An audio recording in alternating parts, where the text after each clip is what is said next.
Thank you for taking out time of your busy schedule to be a part of this roundtable. Hitachi Vantara presents Leveraging Technology for Manufacturing Excellence supported by Manufacturing Today. The agenda of this roundtable is to discuss how to align business, organization, and technology to capture value at scale. Many companies are responding to an increasingly technologically aligned environment by adding roles with a technology focus or changing traditional roles to have a technology, digital orientation. Despite the proliferation of technology or digital roles and responsibilities, most executives recognize that their companies are not adequately preparing for the industry disruptions they expect to emerge from these trends. Without taking much of your time, I will introduce you to our panel today.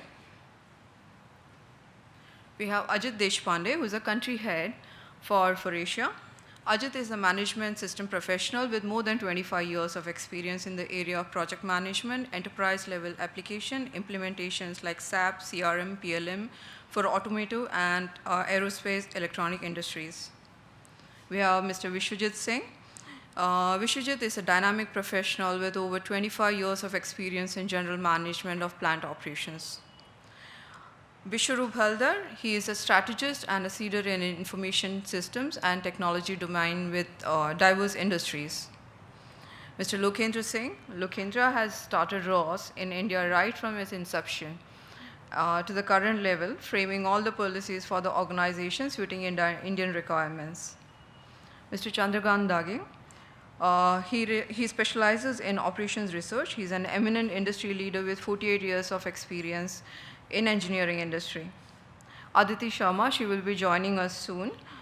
She's a global entrepreneurial executive with almost 26 years of hands-on expertise in growing successful businesses by inspiring employees and delighting customers.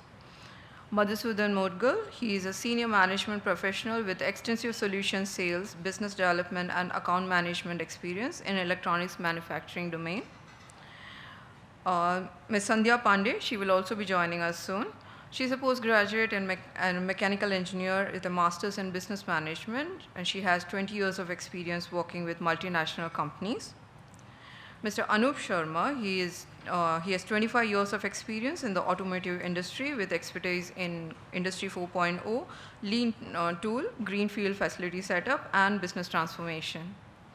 Mr. Rajiv Jha, he is a dynamic and resourceful, result-oriented manager, passionate with Lean Six Sigma Black Belt certified professional, providing leadership, vision, creativity, and operation acumen. Mr. Mohan Satpute, he during his tenure in SKF has executed major electronic upgradation and automation projects in grinding machines, quality equipment, and material handling systems. Mr. Gopi Krishna, he has close to 28 years of experience in IT and service industry. He has played several roles, including delivery manager, accounts manager, client partner, alliance manager, delivery head, and as BU head of retail and consumer good practice. Mr. Sunil Hardikar, he has 25 years plus experience in industry. His exposure is across multiple industries, include industrial, infrastructure, healthcare, oil and gas. Mr. Dev Ramchandani, he leads the Asia Pacific Business Consulting and Global Industry Consulting practices at Hitachi Vantara. We also have Mr. MP Raja, who is the Regional Director for Brake Business Unit. Mr. S. Nagasubramaniam, who is a consultant with RSB. Mr. Shrikant S. Malpari, who is the Assistant Plan Head with Hitachi Estimo. Welcome you all and thank you once again.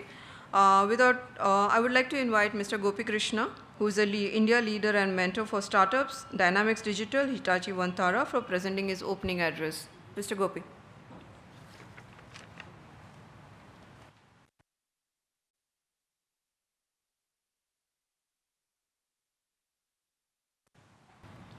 All right. Good evening, everybody. It's a pleasure to be in the company of some of the seasoned industry experts in the manufacturing sector. And some of you, I was just reading up the other day, and I'm really in awe of some of the great work that you have done over the number of years you've been in the industry. And So it's a pleasure to be in your company on a busy weekday, and my sincere thanks to all of you for having given us your valuable time in having this discussion with us. So um, I'm so in my new role now, working with Hitachi, and as you may have known, or some of you have already worked, this is a large conglomerate, and we have interests in multiple industries, and significant number of solutions, experience, expertise across a large number of industries that we work in. Right. Today, I represent Hitachi Vantara, one of the um, specific entities of Hitachi Group in India. And Vantara, along with our other Hitachi Group companies in India, we provide a number of services. And the concept of what we are advocating to all our patrons in the industry, all our customers, and all our service providers is essentially the power of Hitachi in the one Hitachi framework, right? The key is that we are able to articulate and bring to you what we can do across multiple horizons. And we are able to stitch together solutions that would be more end to end, rather than each one of our companies provide you multiple services. And sometimes redundancy is good, but sometimes redundancy, for those of you who look at operational efficiency, is not that great either. So it cuts both ways, and the one Hitachi world that we look at, there is a significant move for us, that we are looking to be able to integrate all our capabilities in end-to-end solutioning perspective, right? So the question that often gets asked to me is, what does Vantara stand for, right? So my simple, all right. So that's a great place to be, great place to start. We have 31 entities in India. So each of the 31 entities has its own purpose, and Vantara, the way we are shaping this organization to be, is we want to, and this is with the depth of capability that we have, we want to be a data solutions company, and we want to stand to be a data company providing end-to-end IT and OT solutions. Our significant value proposition in the industry is to be able to bring IT and OT together, so that we are able to deliver end-to-end digital transformation, and within that we specialize in our ability to drive with data, which is very significant play for us to be able to deliver a solution, right? So I'll pause here and look at if you have any questions, just before I go a little bit deeper into I'll just explain articulating. them about Menti in between. You stay here, I'll just explain them about Menti question. All right. Okay. You stay here. So, first of all, warm welcome. Thank you for coming. If you see the URL, I wanted you guys to be a little bit busy and interactive. I would request you to open your browser and just type that and then pass the code. This becomes interesting, like you can yourself feel and we can see the result. So I would request everyone to type that URL and then enter the code there. It will pop up with very simple question which you can feed in right away. And these questions will pop up throughout the session for about 6 or 7 questions. So I would request, yeah, please keep that URL open as we move.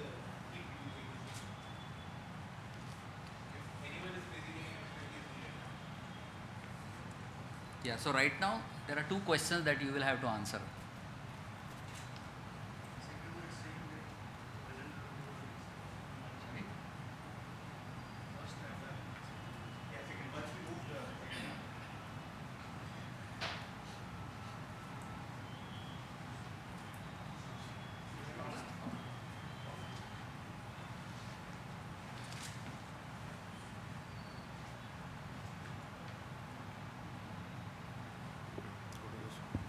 Present. Okay. So we have 6 responses already. But I don't see it here. Why is it not coming?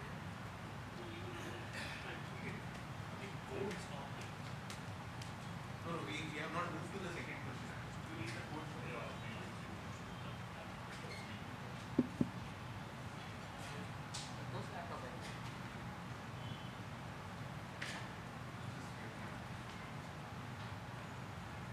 No, no, some 3902 5094.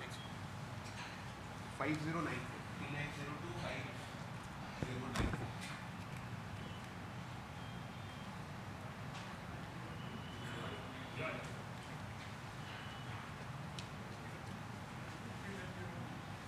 I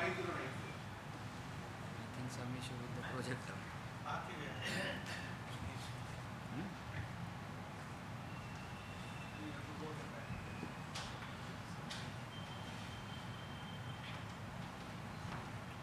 Laptop का issue.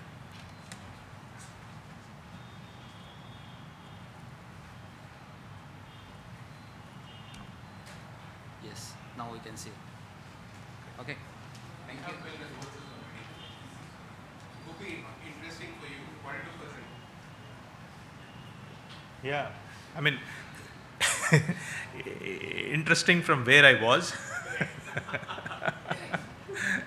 My favorite industry, but unfortunately not what I do right now. Has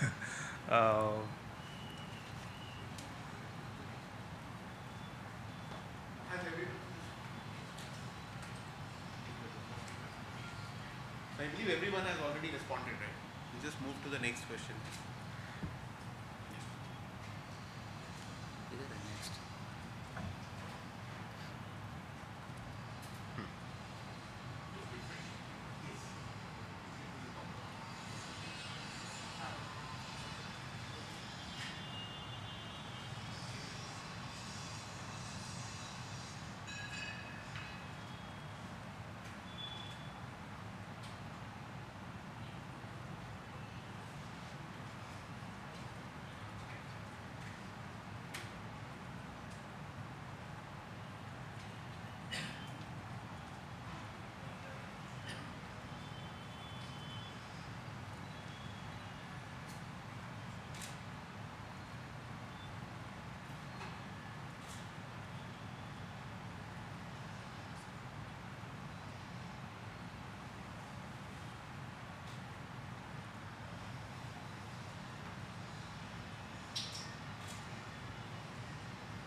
Thanks for sharing it. Coming out well as intended. Sharing, learning, all the So, right things. yeah, I think knowledge sharing seems to have a bigger mind share. Key area. Yeah. I'll switch to presentation.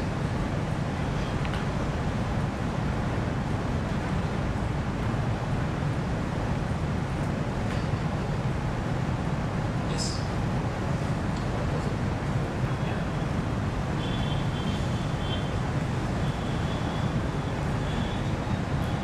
Okay.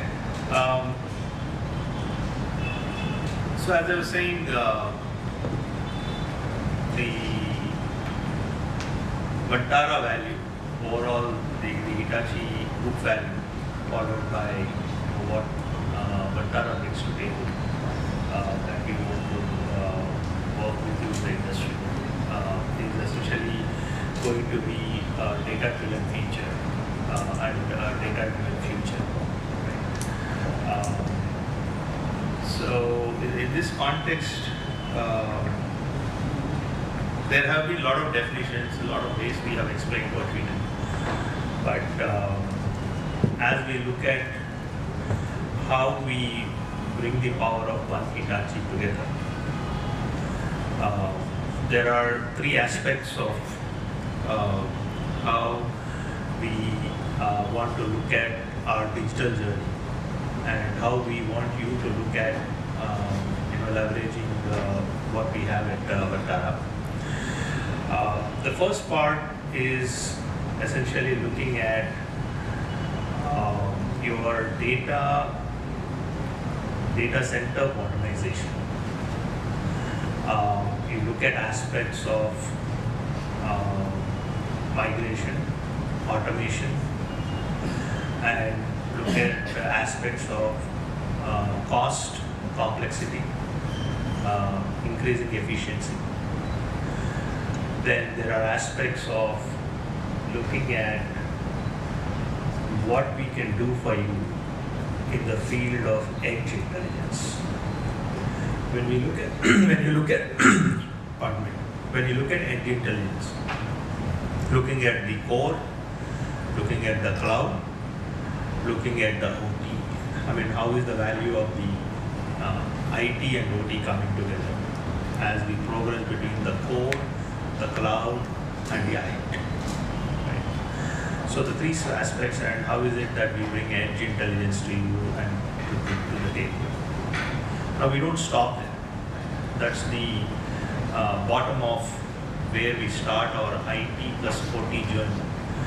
And we go one step further and we look at what we want to do in terms of data products, what we do in terms of storing data, managing data, which is in compliance with various regulatory requirements, and how do we leverage the availability of data in a more meaningful way, where we look at the data being a lot of analytics-based solutions, a lot of products that empower analytics-based solutions, including AI, the power of AI and ML being utilized with these products helping with availability and solutioning capability.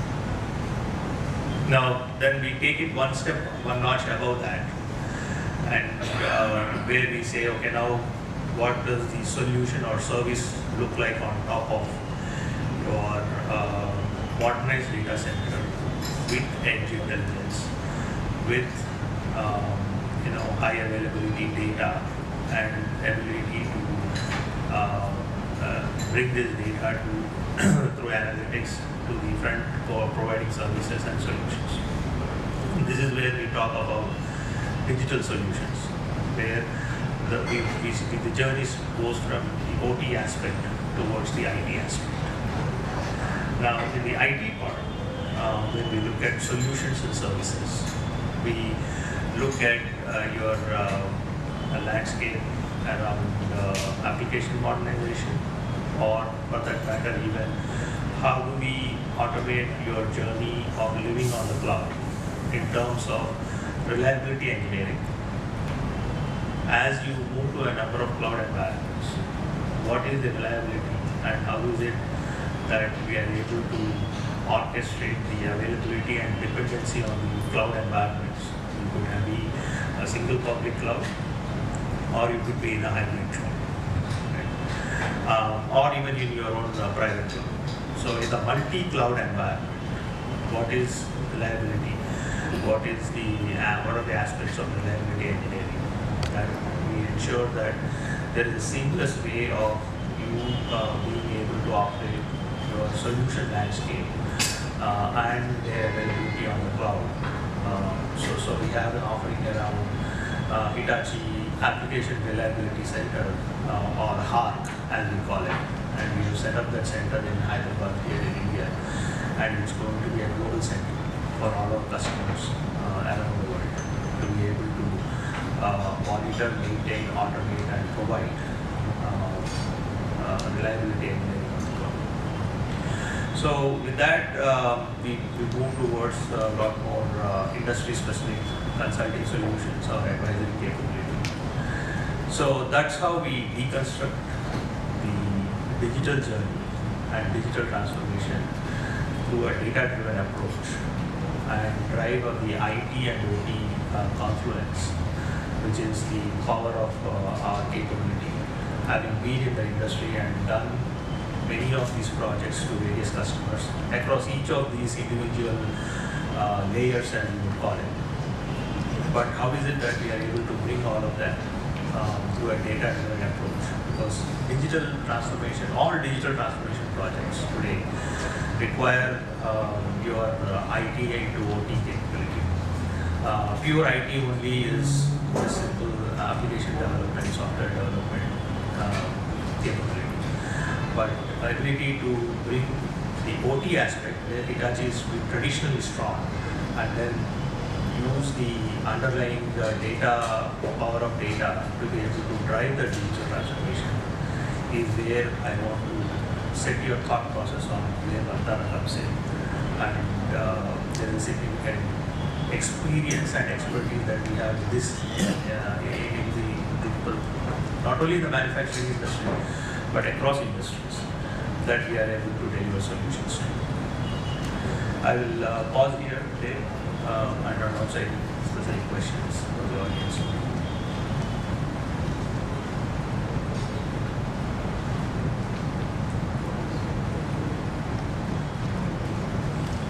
Right.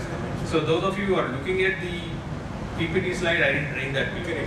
It's just rather than me telling you that I do so much here, so much there, and my credentials, which you can definitely see through in any of the literature. But I just want to make sure that.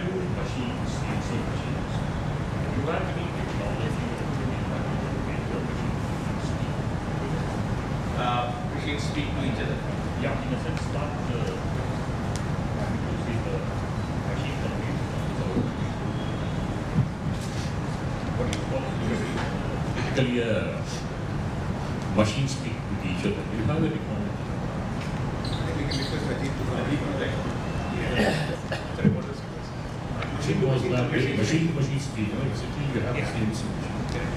Now, you want to convert it to the compliance. It is the machine speak. Any technological solution similar to that without going for a new investment. Yeah, in fact, there is a lot of end-to-end machine-to-machine protocols that are evolving. So we as a Hitachi overall wider group, we do have solutions that can actually enable you from a machine-to-machine communication perspective that can actually store part there. Correct. You will have to install that. But we can from yes. So basically, from a greenfield machine to let's say if you have a brownfield plant where you want to actually put additional sensors on top for communication perspective, that can actually be done. Correct. So these are definitely use cases that we are seeing.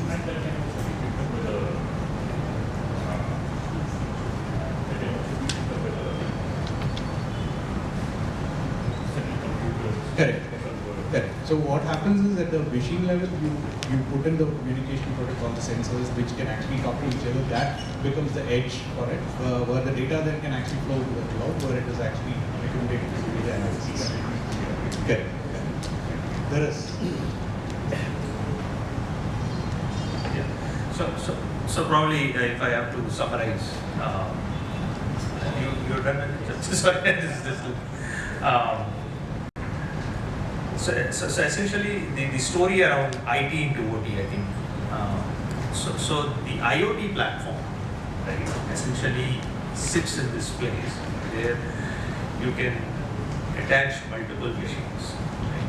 Now, once you do that, the platform basically is an integrator to be able to connect multiple machines. and now you have options here. The data through our PLCs and is flowing, so we've got access to the data. So machine A, there is a machine B, there is a machine C, and these could be disparate, distinct machines, not that they are the same type of machines. But what I have is, when I connect them to an IoT platform, I have through PLCs access to the data on these machines. Now I can flow based on the controllers that are there and what are the inputs that each of these machines are taking. We can feed machine data 1 to machine data to machine 2, right? Or I can do that plus aggregate that data into data storage and be able to do analytics or whatever we want in terms of looking at the health of the number of parameters on which the predictive maintenance, preventive maintenance, and also one of the interesting projects that we have done is particularly with auto parts, right? Auto parts, I will not name the customer for confidentiality, but this is one of the customers in Japan who has a large manufacturing plant in the US. They utilize auto parts on multiple models of the vehicle. The same part is used. So one model of the vehicle continuously came back with the defective or failure of the part. Whereas it was reported less, although the same part was used in other vehicles, it was not reported as much as in this particular model. So from a manufacturing point of view, it's the same part. Why is it that it's showing up as defective in one model of the car, whereas in the other models of the car where the same part is being used, there is no complaint or no defect?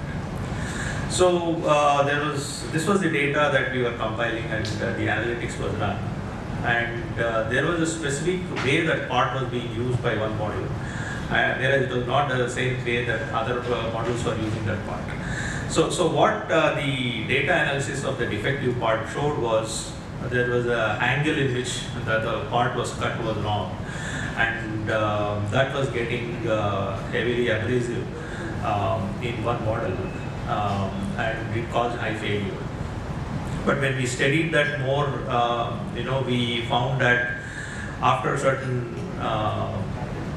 amount of usage, it's going to have severe failure, and all the models of all cars are going to fail. So this came out with analytics. Right? So then the entire design of the part was changed. There are many more examples I can go on and on, but to your point, that's where IT into OT, my storyline on how we bring edge intelligence, how we wire the systems so that we have the underlying IoT platform, we drive the edge intelligence and gather the data into cloud, and then so your core to cloud to your IoT platform, all three come together, and then once you have data in your hand, digital transformation is you can take it in towards any number of ways. Right? It's up to your creativity to the extent of when we talk about CPG industry, the amount of analytics that you can do with. The opportunities are plenty. What about the data integrity? Sorry. Yeah, correct. You have So data integrity, we have products specifically designed for compliance to storage regulations, encryption, and availability. Right? So that these are three very big aspects, and the way one of the key products that we are bringing to market that's going to stitch these pieces together, where the seamlessness of data integrity, availability, and encryption and compliance to regulations of data storage are made available to you, is to our data SaaS-based data platform, and we are branding it as Lumada. Okay. if you have not recalled that, but that's a flagship platform from Hitachi. It's a SaaS-based data platform that's going to be the underlying core technology that's going to be able to address all of these. Because we don't want to take this in pieces and parts and say, okay, for this problem use this, for that problem use this. So I don't want to have a long bill of materials. so Lumada SaaS platform is our underlying core that will seamlessly, it has all these parts built in. And when you deploy this platform, they are part of the service that you will get. And it brings the edge intelligence to bear.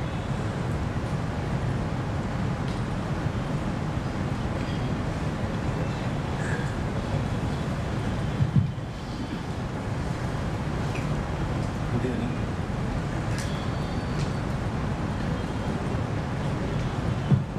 Yeah. Good evening.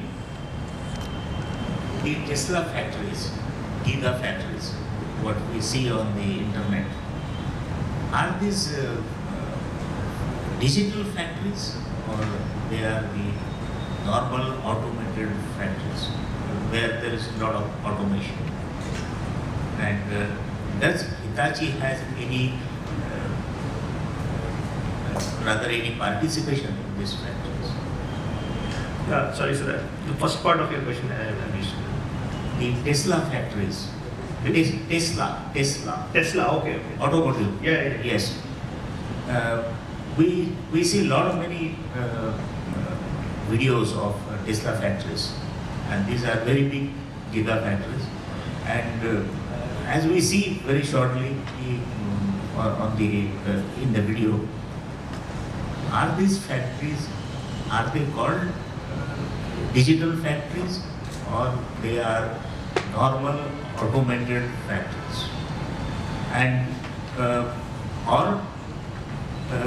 can you give us a small brief on the what is actually a digital factory is?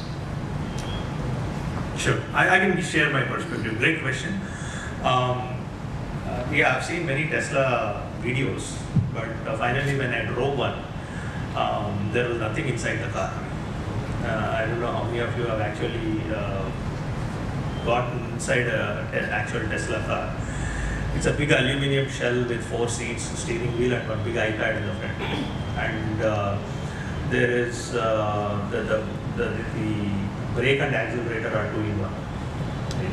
So so that way, if your traditional car from General Motors has, let's say, 10,000 parts, or a Tesla has a third of that in terms of number of parts that it consumes. First of all, the ICE engine itself is not there. But going to the question of why is it, what is the difference between, is it an automated factory versus what constitutes a digital factory? Why the difference is, automated factory is from a OT perspective. When you bring it on the assembly line and then we assemble the whole shell with the components, so the flow is automated. So this is, automation is defined from a operations technology perspective. So that is an automated factory. Now, what complements that? What makes what takes it to the next level is the digital factory. Now, digital factory is where the entire line is running on an IoT platform where all the machines are connected. And to the previous example that we spoke about, there is data flowing that is telling you whether the wheels that were attached to a particular vehicle, was there any defect, was there any alignment issue, or did it take additional amount of time to attach to the vehicle than would have taken on an average. And so there's a lot of that data flowing. And then when we do the analytics with that data, it tells you that the productivity at a certain time of day or the tolerance levels at a certain time of day start falling. and for various reasons, right? Is it human fatigue, or is it machine fatigue, or is it because there is something else happening in the system? So a digital factory is a data-driven factory, and so that's how I would differentiate between what is an automated factory versus what is a digital factory.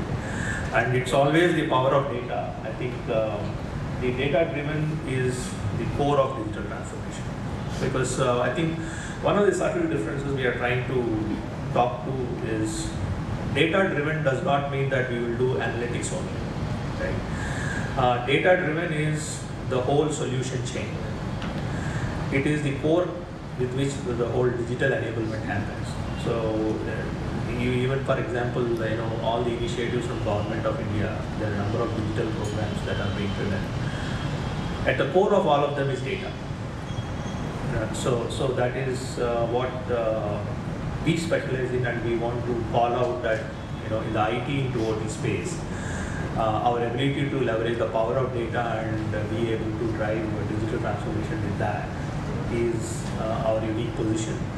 And not many competitors for us in this industry, and I can say that a little bit boldly in this forum, because there are multiple layers, and not many companies have products in all the layers that we can bring end to end together. Whether it's we manufacture our own storage, we put together our own hardware, we completely revamp and build your data center, or whether it's a private, public, or a multi-cloud data center, we can modernize it, we can automate it, we can deploy our Lumada SaaS data platform, we bring edge intelligence solutions to have the IoT, OT part of it, and we have solutions and services on top to be able to bring the power of digital applications and then industry consulting that applies them, where we say we are not a IT only company. We specialize in what we call as core versus context and content. Right? So when we look at technology gives you the content, and we have solutions for across. And context is specific to the industry, right? And that's where our industry consulting and expertise. And then there is a technology content, right? And we bring that what we call as horizontal and vertical integration, so that the solution is more holistic. Otherwise, I can take one technology, apply it to any industry in a cookie cutter model, but for some industries it just does not make sense, because we get deeper into when you do digital transformation, it gets a lot more deeper. You have to look at the processes, you have to look at what product you are actually manufacturing, and they are not all alike, right? Some are complex, some are high precision, some have low tolerance requirements. So all those things you would have to look at and be able to orchestrate, and that's where we focus on the end-to-end full spectrum solution, and we have all the products that we need to be able to be the one-stop shop to build it all together. So with this, I think I'm notorious for exceeding time, but happy to spend more time with and let Dave and others contribute some more. We'll open up for questions while you go back, okay? Or we can take, please. One question. Yes. Nowadays, digital manufacturing digital twins are becoming more and more in practice. So how all this data which is coming through this system will get aligned with the requirements of digital twin? Yeah, so I can answer that. I was actually going to tell you the digital plan. Today you will hear the buzzwords of digital twin and even digital thread. So at the core of it is actually the data. So the data, the digital data that comes right in from a new product introduction to all the way to the aftermarket services, if that is traceable into the system, what you can do with it, right, at a process level simulation or at an asset level model that can be a digital model of that asset that can be created with the data, you are able to do what your plant physically does, you can actually simulate that digitally. And that's the digital twin that we're talking about. So a physical asset model that which is represented by the digital data and the physics of the data that it actually represents, you are able to simulate the environment, the input and the output of that into a digital model. That's the digital twin. And that plus a digital thread, if you are actually able to run across your plant and your operations process, then that becomes a digital plant. That's the, I guess, the highest level of maturity today that we see. From an automation plant, which I think most of the automotives have already done that. I think the next level is moving the data, the entire data behind supporting the process, moving to digital. So both digital twin as well as digital threads becomes the mainstay. Thank you. So with this, as we continue to move forward, we will shortly open up for more use cases, and that's where I think the whole knowledge sharing part will come in, which is what I think all of us are very keen for. We just wanted to put some basics here, more around digital transformation as well. What is our perspective on digital transformation? How do we look at digital transformation? How is it relevant for India? Where do we stand as a country and where all of us are, right? So if we just look at it, we as a country, we have been talking on for a while to increase the share to 25%. We have not reached that aspiration, but that still remains. And the focus from all the initiatives which government is also putting in, we are aspiring for that. We are also aspiring for a 5 trillion economy. Currently, if we look from a global perspective, we have only 3% share in the global manufacturing. And with this, we can jack it up to 10%. So that's the aspiration literally, if we look for us as a country. And with that, the other parallel factors, I'm sure all of you have heard about the World Economic Forum Global Lighthouse Factories. Is that something common? Otherwise, just maybe I'll spend 10 seconds on that. So what World Economic Forum has done, they have initiated a drive to brand factories as a lighthouse factory. And that also goes in with the question which you had brought in, or the comment which you had brought in, that how do we really rank and we say that, okay, yes, this is a factory which is a lighthouse factory, which is really a digital factory. So that is what World Economic Forum has initiated, and we can proudly say that there are 5 factories in India. Of the latest 13 which got added, this list was around 90, 13 have got added very recently, in which 2 again are from India. So there is a Unilever plant, and then there is a Schneider Electric plant which has come into that. And prior to that, Tata Steel was there anyways, and renewable energy, new power was there. So we have 5 factories there. Again, 5 out of 103. This is also something we all need to reflect on as we are growing in our journey. Why are we not there? Right? Why are our not plants? Because if we are taking initiatives, we are doing drives, how do we ensure that we get benefit and also get ourselves in the global play? And then that's where the point is also coming in. If we have to be there, if we have to improve our share of manufacturing, then it is very critical for us to get into a data-driven, business-centric approach. So that's the whole intent which we will be focused on in the remaining part as well. And as we talk about that approach, what is that literally? What is the data-centric business approach? So what we are trying to bring in here is, and again, so some of these what you would see on the business-driven approach, these are methodologies which we have been using for ages. Right? If we talk about Lean Six Sigma, TOC, these are again a sample set. TPM, TQM, all of you are well versed with these. We have been using these for ages, but what does that mean? Are they no longer relevant today? Because what is happening some bit when we are talking about predictive maintenance, right? That case came up. Are we saying that TPM is irrelevant? Most probably no, right? TPM is still relevant. The way we execute, because the methodology remains relevant, how we execute, how we can derive more benefit out of it, that is changing with technology available. How we used to do a condition-based monitoring in the past and how we can do it now, that has changed significantly. But that doesn't mean that the overall concept is no longer relevant. That concept is still relevant. So for us, value will come when we bridge this gap, right? Because it cannot be like, again, just I will take 10 seconds here. If we are talking about maintenance, we have always been talking about FMEA, failure mode and effects analysis. Are we going to go ahead with predictive without knowing my FMEA? No. I need to know the FMEA if I really want to derive benefit. And that FMEA needs to become a digital FMEA. Then only we will get true benefit and we will make it a live document. It will be used in the shop floor live. So those are kind of nuances and we'll cover more. I think as a group we will hear more. We are also looking forward to learn from all of you. I am sure all of you would have done interesting stuff on that. But the gist is, it has to be a combination. It cannot be isolation. It has to start from a business need and then technology has to be identified. Not that, okay, now I have not tried drones in my factory, let's put some drones. We need to know what is the use case we are trying to solve for and then jump to the technology. So that's one point. The other and very important one is, at the end of the day, we need to see what is the gap we have to bridge.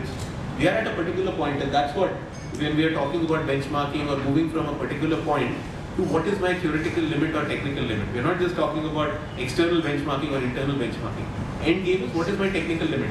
Where can the process be? So that is also very important to know, because if I'm already at a 99.5% availability, how much do I want to invest in predictive here? Is that really relevant for me? Will it give me benefit? Those are again important points for me to look at. End of the day, the gap still remains same. So we need to understand our value chain, and we need to figure out what are the potential areas for disruption. And that is where I think this cross-sectoral group which is here can also throw a lot of insights, where we can kind of reflect on our processes and see, okay, this is an area where I can do more for my customer. I can do more for the challenge which I am trying to solve as a business. Because that is what matters at the end of the day, right? What are the potential areas in which I can disrupt my business, where I can address gaps? That's where digital will come in and play. And waste, variability, inflexibility again exist across. That's what we are trying to squeeze. Because it's not about doing something outside business. It has to be linked to the business, and within the business we need to improvise. Yeah.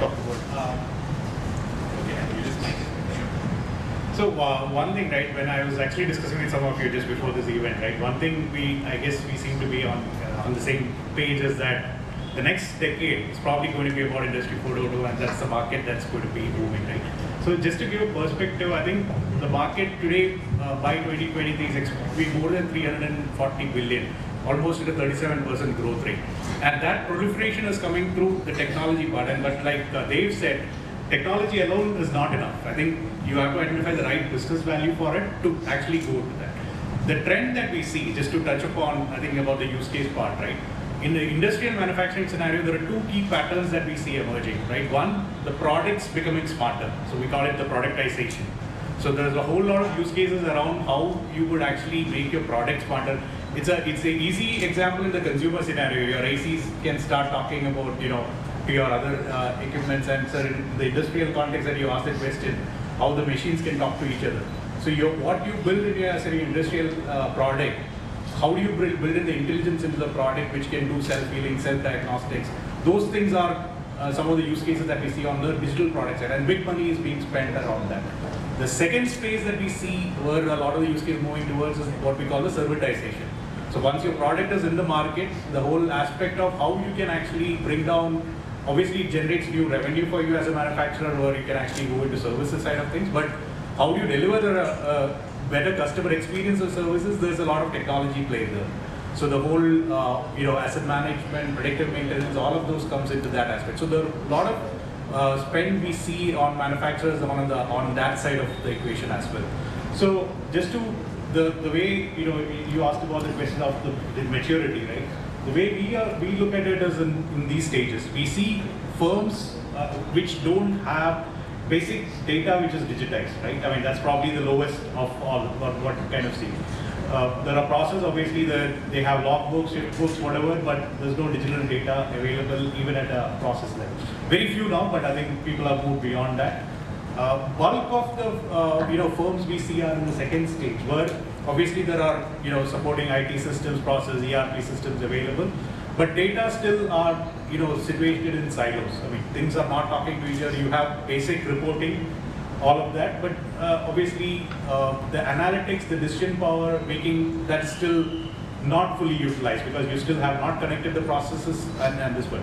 A very good example of that is when I guess the pandemic hit, we had one of I think it's definitely a tier 1 customer with global, I'm not naming them, but what they realized is they had 5 or 6 plants in Wuhan when it actually 2020 when the first pandemic erupted. And they had ERP process, everything in place. But suddenly when people didn't show up on the plants, right, on the day-to-day basis, how do you manage your production? So the whole control room had to be set up with, kind of an 80s technology. You start calling up people, you start logging it down. It came to that. So that's the, effect of when data is not available, when you're not having process digitized. So the third stage what we see is obviously firms which have moved beyond that, where processes are talking to each other, data is actually having better insights coming together. That's where they are able to leverage the data, as Gopi said, to do a lot more around predictive and prognostic analysis and so forth, right? So there was a steel manufacturer which we worked with. I mean, they had all the, they had done the sensorization and everything. I mean, they got all the process, everything, the data coming in. But still, they had not invested in actually making sense of the data. So that's where I think we were helping them with the what we have as Lumada Manufacturing Insights. So where we actually build in the data, the decision-making capability, the prescriptive maintenance, the predictive maintenance aspects of it. So those are, companies which we can then take to level 3. And probably the final is the level 4 that we talked about, where it's a complete digitized process. We talked about the digital twin, the digital thread. So the entire process, the data is all digitized, and you have the ability to simulate your complete operations end to end on a digital before it's even put on the physical. So that's the 4 areas in which we actually look at moving as we work with the firms. And I think it's easy to we'll have a quick survey to see where you think your respective firms are. I'm sure, everybody is probably more or less into the right side, but let's just hear from you what you think. I would request you to please go back to The mentee, please.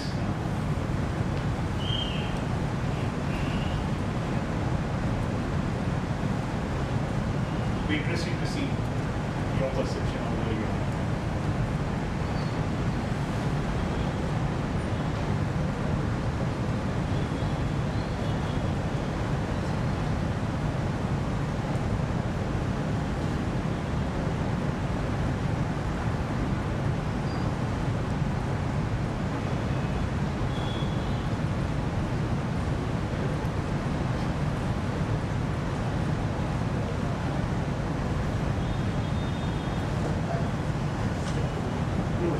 It's 390 to 5090. 390 to 5090. I think this is a very interesting. It looks like it's a very quite mature. So it looks like majority has a very clear strategic roadmap. Obviously, most have also actually got operational implementation of it done. So which is I guess exactly why we are here. So we can actually learn and share some of the things that you've actually done in your respective areas. So This is very interesting to see this shift. yeah, I was actually thinking some would be on that. Talks about like 70% industries have this kind of roadmap, clear roadmap and moving, and this is exactly matching. Correct. You've just taken it from the collective experience of this people. It's quite revealing this way. Okay. All right. I think in the interest of time, let's move on.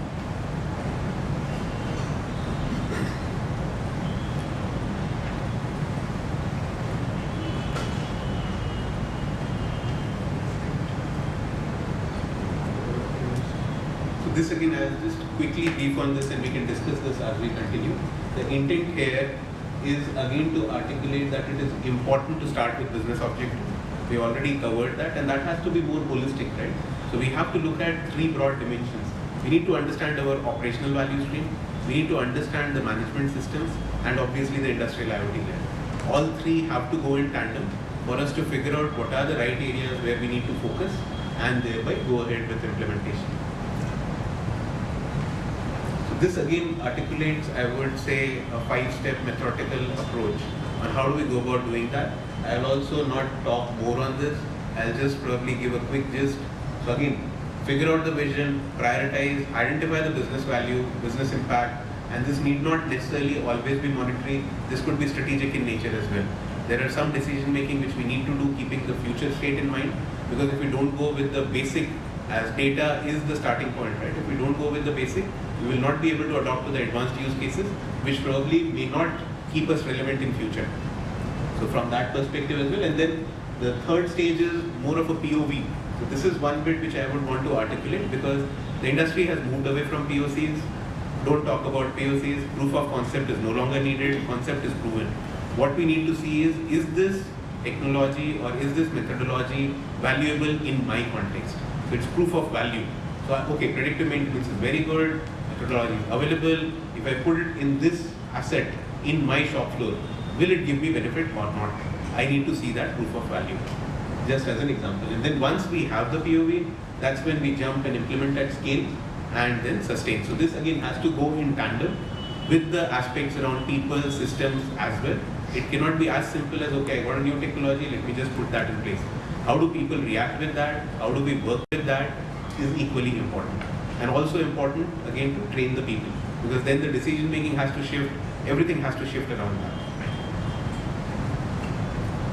So this I believe Ajit covered to some extent in the earlier part. What we are again trying to say is get a digital strategy in place, get connected operations, connected workforce, which is again like the base layer, getting the base data in place. Once we have that, we can move to the thematic aspects, which could be around the safety side, quality side, process control or production, maintenance, supply chain, utilities across all these dimensions, or even on the product side, depending on what you are focused on. And this again, some impact what we have seen, and we would also like to hear from you quickly, what is it that you envisage in terms of the potential benefits. I would request once more to please go back to Menti for a second. The next question should be there already.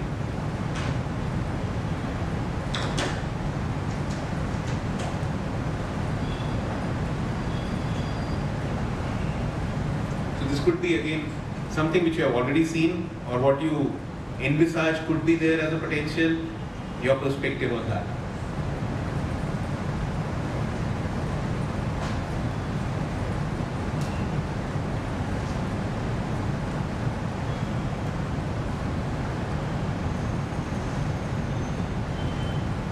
The code once again is 39025094.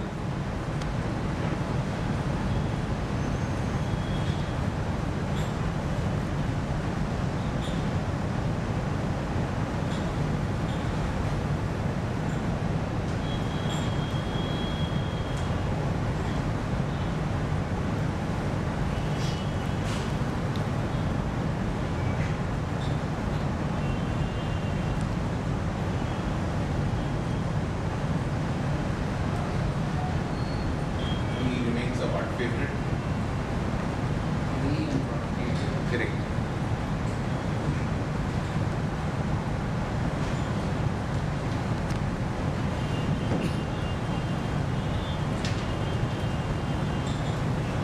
Perfect.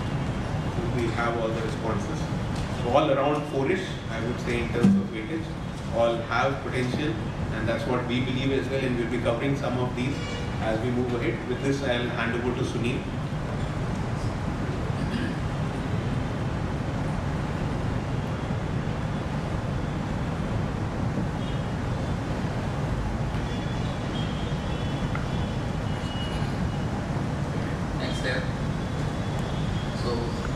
We will enter into thematic discussion where you all are eagerly waiting for, and as you are aware, we have taken 4 themes, basically around 4 major aspects that all of you are very keen on. I know all of you can share a lot of experience on all those themes, but then we just ensured that one of the core areas that you are working in, we focus more on that. I will quickly have this Menti question again on quality Q5, and for the interest who joined late, you can type this URL and then enter this code and you will have a question pop up. You can type using your Chrome browser on the code.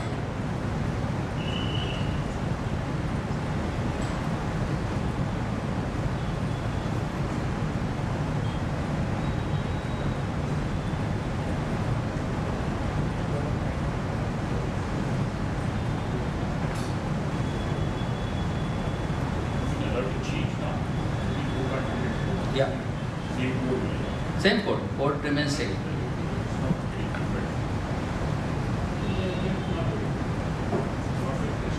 Dave, where do you go next?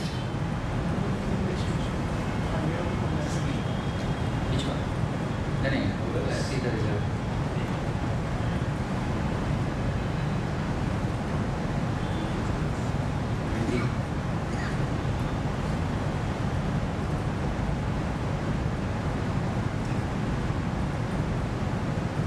So I'm sure this question must have popped up on Menti probably.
response analysis and data collection are coming up, also real-time capturing, which are more relevant to quality, of course.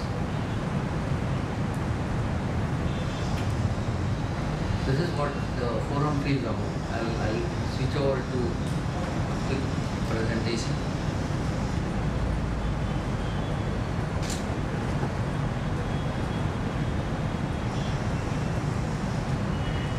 So I will skip this slide. This is basically focusing on operating model for quality. I will just simply jump into a use case, one of the use cases that we had implemented. This is a case study related to quality, and I just wanted to put in front of you. This was one of the automotive supplier airbag company. We implemented a solution there, and you can see there was a turnaround. Particularly, there was a lot of cases where vehicle are being called back, and the solution was so successful that they later on implemented 6 additional facilities, manufacturing facilities. Once we implemented at one location, it was very much successful. So this was the impact of the quality, data-driven quality that we implemented. This is just one use case. I also have a short film on this, but in the interest of time, I'll run it later on once we have a discussion on quality. I will now open up discussion on the quality theme, and Mr. Lokendra Singh and Mr. Raja MP as well as Mr. Dange, maybe you can share your experiences and thought about the quality as an aspect and how important it is, how digitally driven quality can help you. Maybe a microphone.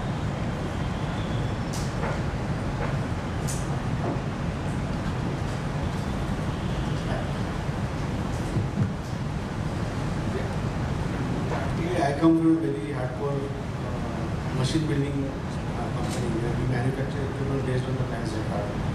So you can identify it as a job work. It's not a batch work, it is not a mass production, where we can have a certain kind of IoT system where we are tracing each and everything.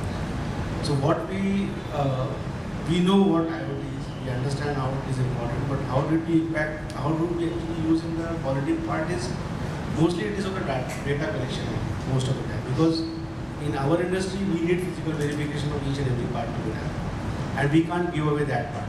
Right. What we can do, the best part is we can actually monitor the things which can be controlled, but those are not very feasible in our industry as well, because considering the manpower which we hire, people who are actually doing the job, and every job is different. Like you may have a mixer which is 5,000 liters or 15,000 liters, depending on the capacity and the requirement of the market. So if I have to talk about this, I may be a very below the pyramid kind of person who is talking about IoTs and all those things, and some things, because if your wife is also data scientist, then you are an odd person in the entire room. Maybe you can discuss about any implementation that has actually given you improvement in quality, yeah.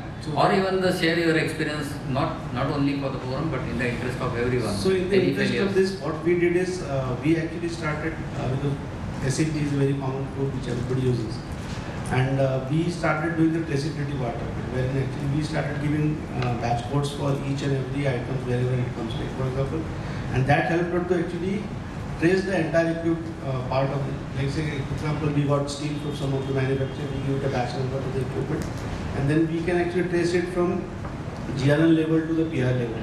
Yeah. So who has generated it, where it has come to it. So that authenticity, and it is recorded in the SAP itself. So that traceability has helped with respect to the data collection part of it.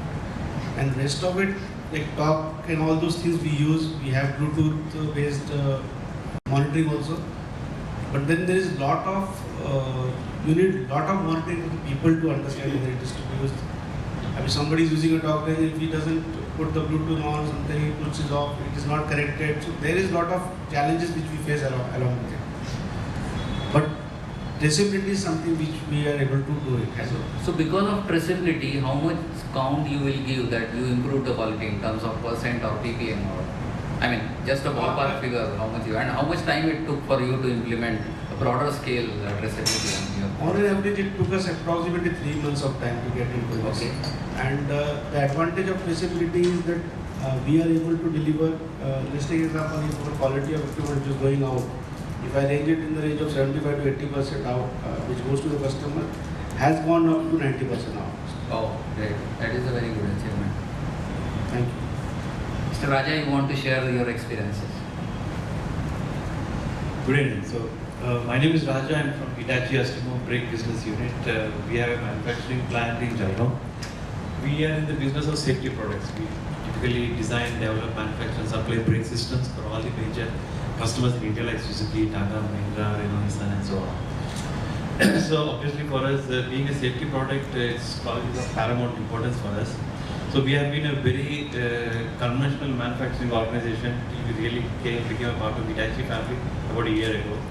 So our earlier practices more on quality control was very conventional, as all of you might be aware. So I can tell you like some of them what we have been doing, like more on check. You know, we were doing like 200% inspection. We were doing a lot of safe launch practices and all.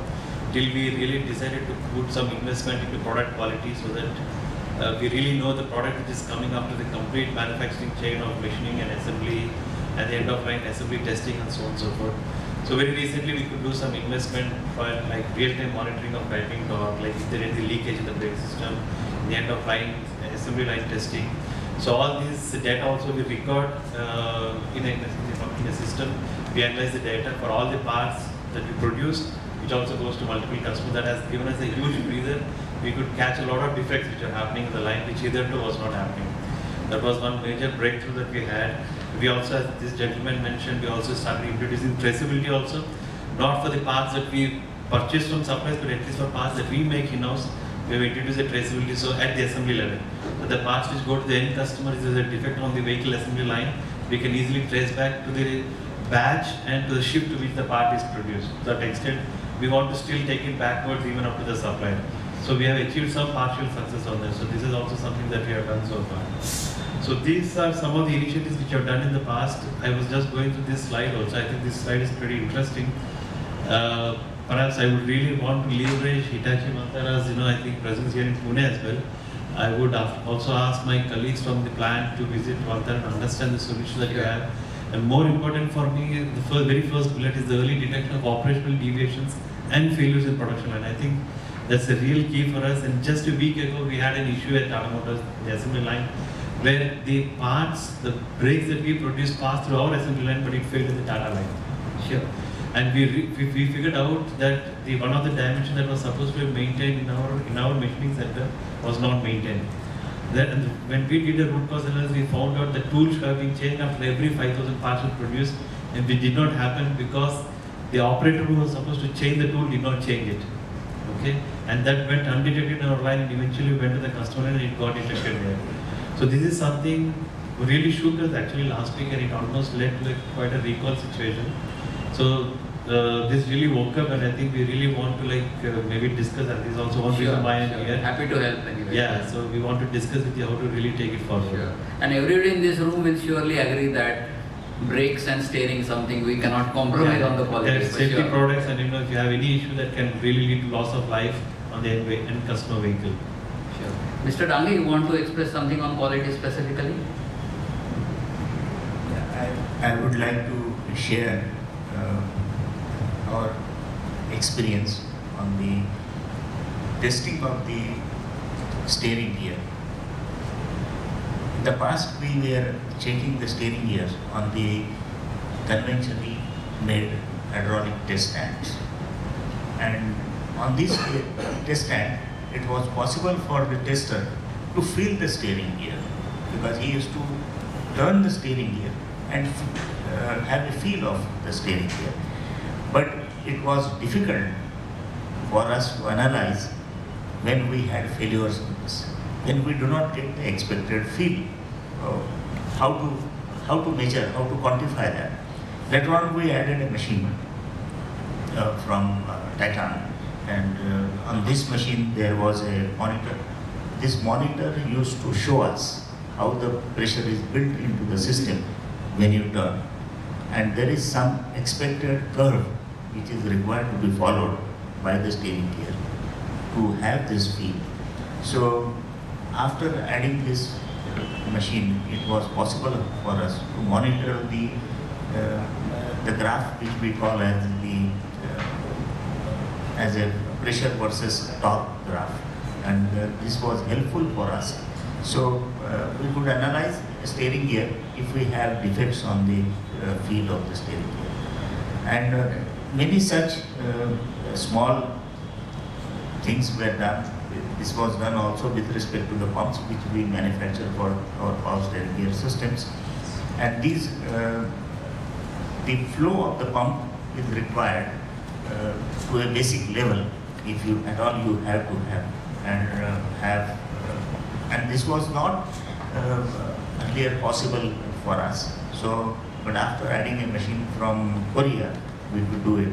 So, I think it is possible with this. But these machines, they do not speak to each other. They only speak to us, and when they fail, we have to attend to them. That is why Mr. Gopi and Deo mentioned about connected machines, which is very important now, because as you correctly said, they don't speak to each other, they are still in standalone mode. Yeah. And we are there to help you in case if you want to connect them anytime, we'll connect separately. Thank you, Yeah. Mr. Tande for sharing. I'll move to next slide. I will, sorry. Sure. I think Mr. Dange was, he brought out one interesting point. I just wanted to highlight that. Visualization of data is another key aspect in the digital transformation, because you cannot take human element out of some of our decision making and ability to interpret, and it completely changes our thinking on understanding of the problem. So visualization of data is another key aspect of this data-driven solution. As we only have, if you have data, you can do analytics.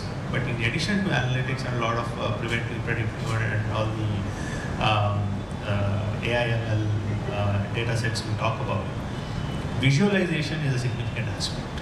I just wanted to highlight that part because once you have data and you visualize it, your complete understanding of the problem changes. I have seen that once we put out a graph or a scatter chart to tell you where exactly is your failure happening or process getting into a heated mode, visualization will help you in a significant way, and that is possible in the Lumada platform that we spoke about. And Mr. Dange brought about, he added a machine so that he could see the curve being followed. So data visualization will help you in a lot of those things, so that you put a predicted curve, and if it is not following, you can see the deviation, and immediately an alarm will go off and tell you that you are off charts. So Thank you, Mr. Gopi. Thanks. Maybe just one more I request the forum also to comment on the challenges in the industry.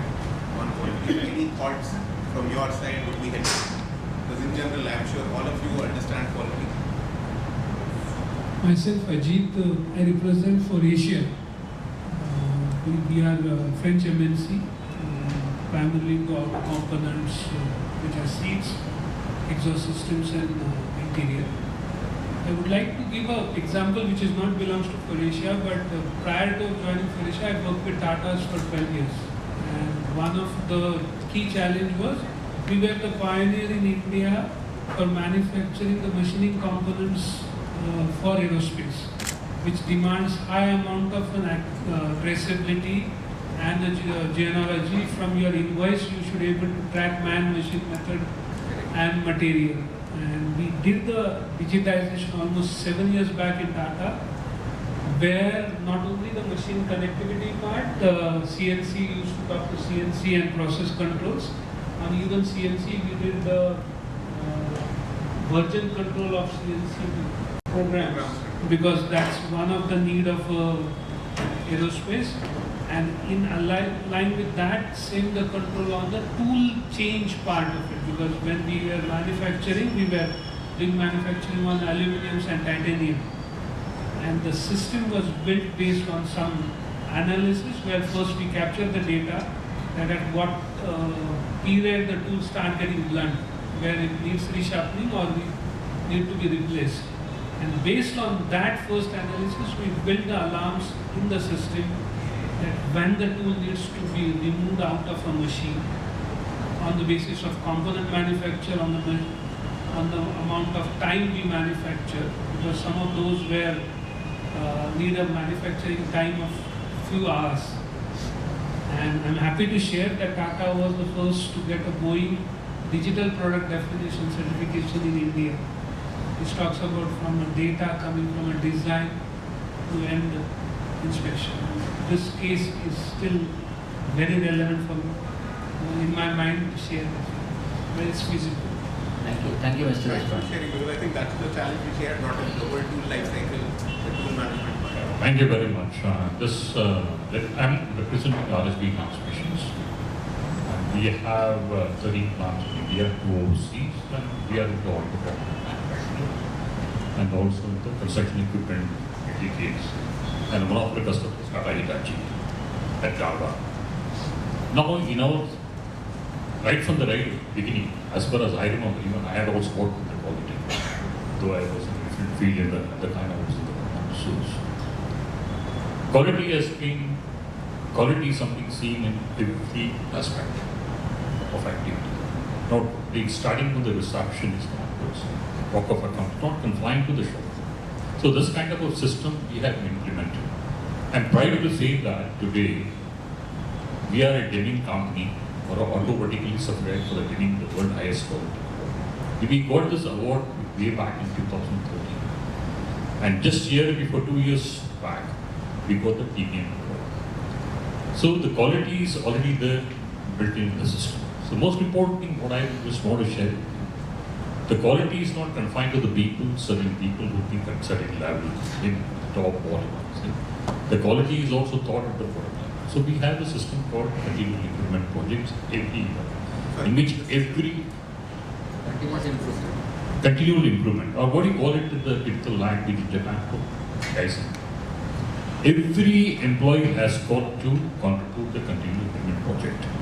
I'm just talking before the pandemic situation, a lot of things have changed now, it's completely digitized. So as once Mr. Suzuki said, that make your product continuously redundant by research and development, lest your competitor will make fail. Very simple, and it's also applicable today.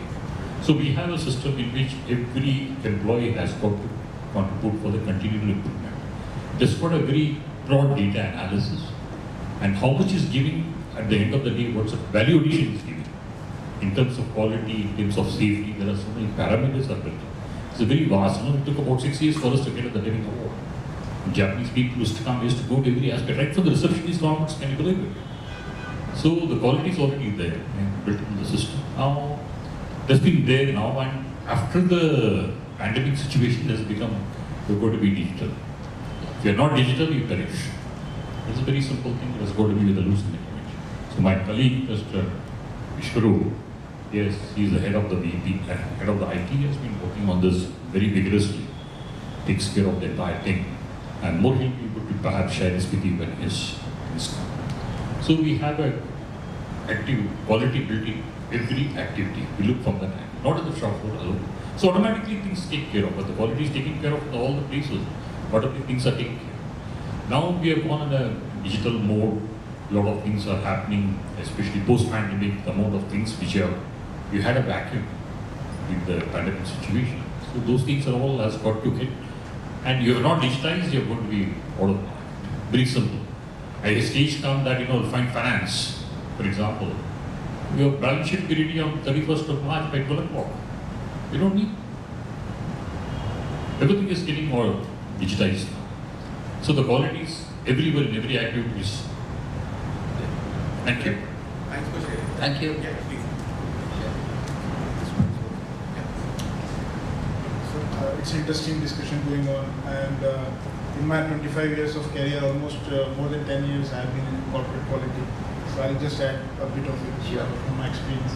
So while we are talking of a digital journey, which most of the companies have been on, I just want to re-emphasize the much fundamental thing, which is like, as rightly mentioned about the Kaizens, or in the modern term we call it incremental innovation, or maybe other forms of disruptive and radical and so on. But what innovation really means is not a technology, not a service, not a product, but it is a state of mind. And before we set it into any kind of a journey, whether it is manufacturing excellence through technology, digital, and so on, this is leadership role which comes into a picture. Where we emphasize on the culture of innovation. We set right methodology for that, right business model for that, and then it has to be top driven there. But while we are trying to get the pain points where we want to work on as a business value, whether it is a customer front or manufacturing or any other aspect of value chain, it has to be bottom up. Because these frontline salespeople or maybe our operators who are with the machines, they have really day-to-day problems. So what we used to do, we had a concept of voice of operator. It used to be very low in a year. We used to capture 100, 200 voices. We have a box mechanism we used to write, and it was all very manual. As a low-hanging fruit, initially, what we did was we digitized it. And every machine panel, there is a digital input, and throughout the plant, it can be, all the data can be aggregated, and a lot of analytics come through that. And what we said is if we have about 1,500 people, and if one person gives one good idea, it's a 1,500 ideas in a year. And then there is a methodology where we convert those VO into Kaizens. And then we monitor the rate of, it can be in the safety, it can be in the quality, and so on. And that gives a lot of pain areas and a lot of, the open areas, gap areas, where we can look into invest or maybe behavioral changes, drive cultural aspects, and so on. That's the one example, which is more emphasizing on the cultural part. People should embrace data before we go into analytics, and they have a right mindset, empowerment, motivation, and all these tools after technology, after the core, as you said, will work beautifully once we have set all these processes right, the top down and bottom up. That's the one aspect. The second is for the line-driven people in the manufacturing, which not only supports quality but the other aspects also. What we did was, most of the industries, they have shift reports or operator reports. Yeah. They have to record some parameters of safety, quality, and so on. And that is audited also, and that is critical for traceability and so on. We were having some rules that this is the quality data and 5-year retention period and then destroying and all those things. So it was a huge manual task. So recently we are coming up with a concept, we call it an intelligent supervisor.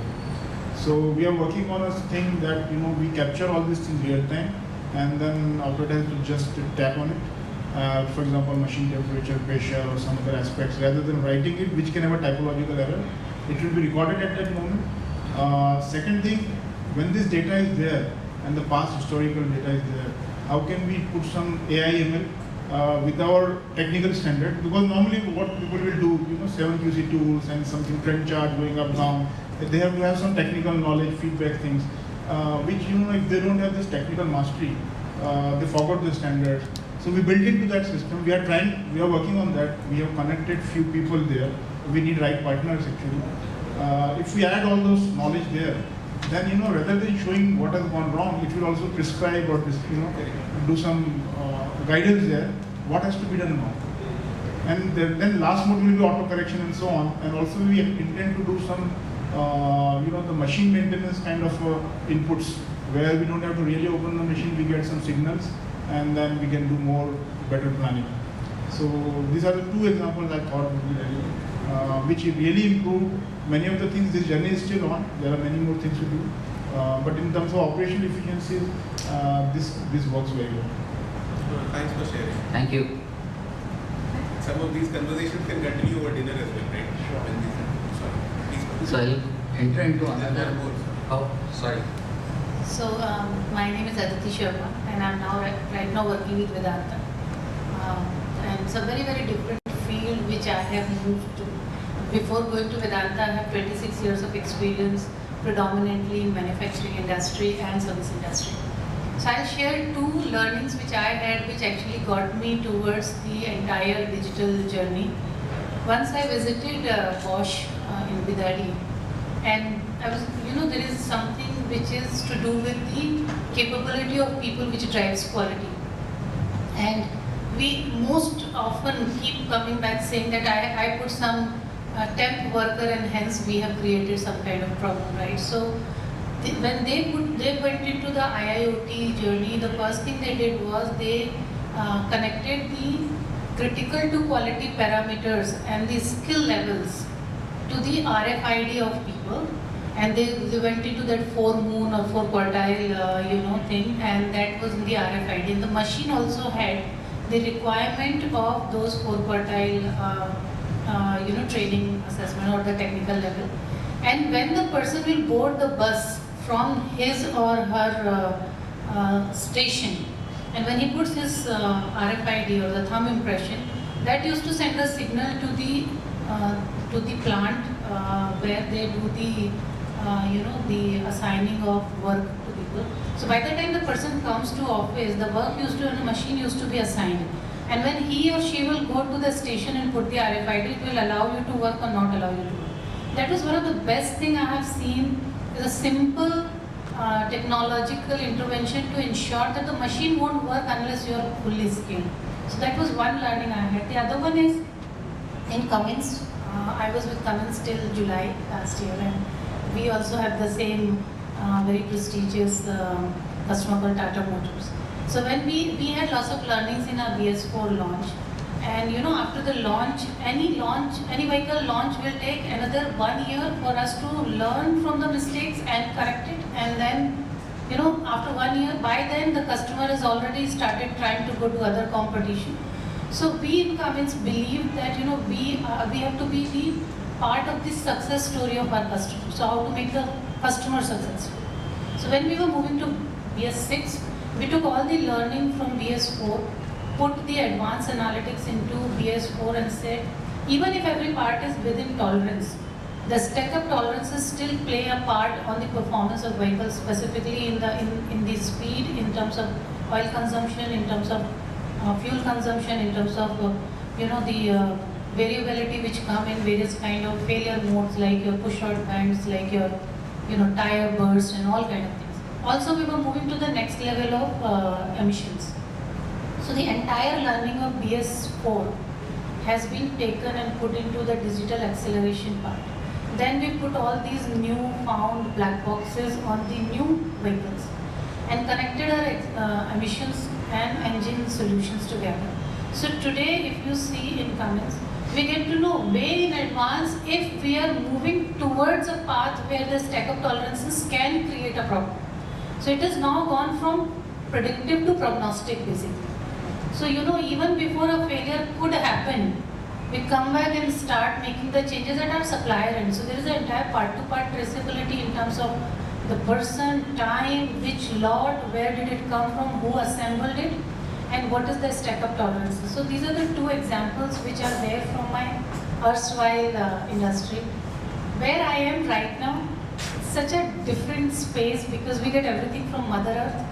And you can only expect as much quality coming from there, no matter how much archaeologically or geologically you're smart. And that's where I think digital is, we are designing the digital to say how I can make maximum extract from the ore which I am getting. When you're making the extract from the ore, you still end up wasting 30 to 40% metal in that ore. Like 20 years back, every ton of iron we used to take out, we used to only get 200 kilograms of iron actually out of it. Remaining we used to throw back as mud. Today we are at a 80-85% extraction, and now we are saying going forward we have to go to 95-98% extraction, and I think that's where we are looking at the journey of digital. So it's an exploration stage for us in Vedanta, but we are really looking forward to that. Thank you, madam, for sharing your insightful experience. Thank you very much. I think which is standing out is all the people talk about business first. I think that is what makes sense. What is it that we are trying to solve? Very important. There is one thematic question again based on production. Maybe if you know this, type this URL if you are not aware of.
QR code and tool are emerging as one of the highest picked by our youth. Very insightful information. I can also see digital twins and VR for employee training, more emphasis on training as well. So thank you for this feedback. It's learning for all of us.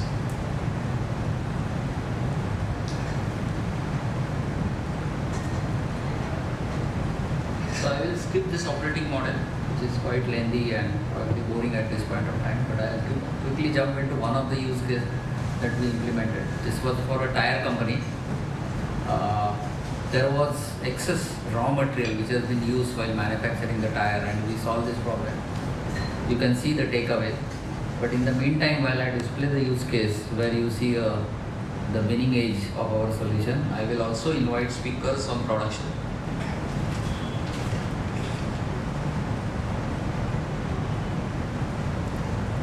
So I have Shrikant Mapari from our sister company. Of course, Mr. Ajit Deshpande, in case if you want to share more on that, and Mr. Vijit Singh. Hello. So, myself, Shrikant Mapari, and I'm from Hitachi Astemo FI. We are mainly in fuel injection systems. We have 3 plants in India. So, it is for 2-wheelers.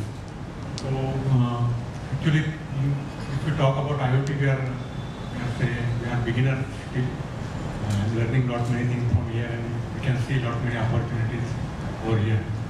But we started with some moderate beginning. That basic moderate goal was that we should have some digital displays of how production, at what pace it is going, whether we are able to get required quantities at that pace or not. But with whatever the infrastructure we have, with minimum investment, we have talked with those people, we found that there are not many opportunities, and we started with some, we can say, benefits we have got, like there was Mr. Raja has talked and Mr. Ajit has talked about the tool life monitoring. Because we have certain machines where those machines have 10 to 12 tools working at a time, and those tools have different life. So one is with 500 numbers, one is with 5,000 numbers, like considering the material and all those things, and dimension accuracy. So it was really difficult to monitor it with the whatever the quantities are going on, or the cycle, etc. But with this, we are able to now, each tool we are able to monitor, and that display we are getting, and even the machine stopped at that time, and unless we change the tool. So that really benefit we have got. Another thing is this, as a Japanese company, we have this lot of monitoring system, like when we start, at the beginning, after lunch, we have to, I think Vishwajit also talked about that monitoring of data sheet, check sheet, machine check sheets, and all those things. And it was consuming a lot of time, and it has a lot of fixed, because in production we talk about every second, and it used to have effect on our production. So because of this, we were able to have this data sheet and these machine check sheets, etc. We were able to put in the stock data, and at each time we were able to reduce that. And same way what we have talked about tools, same way for the from maintenance side also, lot of important parts. We were able to monitor that, maintenance part life also, and that monitoring of that parts, that was also possible. So this is I think some initial beginning we have done, and I hope further we will be able to work more on this. Thank you. Thank you. Thank you, Shrikant, for sharing your views. I also have Santosh, in case Santosh you want to share your experience about products. I'm sorry. Thank you. Myself, Santosh Potgan from Seco Tools. We have cutting tool inserts and tool manufacturing company. And recently, one improvement or one innovation we introduced into our insert is a QR code on each insert. So now the buyer or user of the inserts no need to contact the application engineer from the manufacturer and etc. When he scan that QR code, he can get the information about the speed, and RPM, how to save it. And if he have got any trouble into or any difficulties while processing, then if he contact the application engineer or any service person from the our company, and that application engineer, if he scan same QR code, he can got information in which plant that insert manufactured, in which lot it is from, and on which machine it is processed. So in that line, we are now moving to support this industry 4.0 implementation, and now it will be implemented in all Scientific Group companies. So within next few months or a couple of years, you can see all Scientific Group inserts with the QR code, which help the users also and application engineers also. Thank you. This investment is very crucial because there it has to be a business case, but sometimes it has to be a strategic call. Typically, manufacturing guys, they strive for the best OE, even we benchmark. The one part of it is you must invest in your technology, which is more of a core. Second, with the existing technology on the top, if you can add more efficient systems and processes which drive quick analytics and decisions end of the day, will give you a better optimized efficiencies. So in that context, we have been looking into I should say phased modular approach, considering the cost versus complexity. Within the first phase, what we are doing is doing some utilizing the existing architecture, infrastructure, and so on. What we can do as a standalone things. And there we have done, like implement on larger scale. And then in the second stage, we have to upgrade our PLCs. Some of the old, Mitsubishi or Hitachi or BLM Bradley, they are no more capable to integrate with this, architecture. Then we have to invest there. Once we set this foundation right, then we have to check on our servers, whether from the on-premise, how we can move into the cloud space, and then what kind of good applications we have. The manufacturing typically has a lot of data. Yes. So until you derive value, then putting this data into cloud requires the cost, and then there is a time lag which is there, and there is a lot of challenges which comes into this technology integration. Absolutely. And you need to strike a balance between what it will give versus cost. Although there are no CFO sitting in the room, I know the normal question that they will ask during the implementation. Right. So typically, industry survey talks about the good industries. They spend around 1.5 to 1.75% of NSR in this digital journey. We also have typically 1% around the investment plan in 3-4 years. Where we're looking into a broader transformation. But while we do that, we want to really leverage our existing things and do something which can add there. So here there are a couple of things which just to name a few, as QR, RFIDs and barcodes. This is our fundamental. But above that, as I said, one initiative which we took was digital kiosk for capability building at the shop floor. So the operators, I think somebody has shared here a good system. I think ma'am has shared about the operators have to be, we used to confirm the raw materials and other things, and machine will not start if unless the scan barcode or something is correct, or insert is correct, or tool or die is correct. But then whether operator is properly trained and capable. So exactly what we did, same thing is, we put this kiosk at the station, and there are all digital standards available with the test and all. He's photographed, and we have all the historical data, and then that thing is attached with his history. So, but what we have not done is a good input today. We'll extend it in terms of QR code or something, where this will be interlocked to make sure that we are putting right people on the machine. So thank you for sharing that today. That's the whole idea of having a network, strong network. Thank you. Thanks for sharing. I will share one. Sure. Product.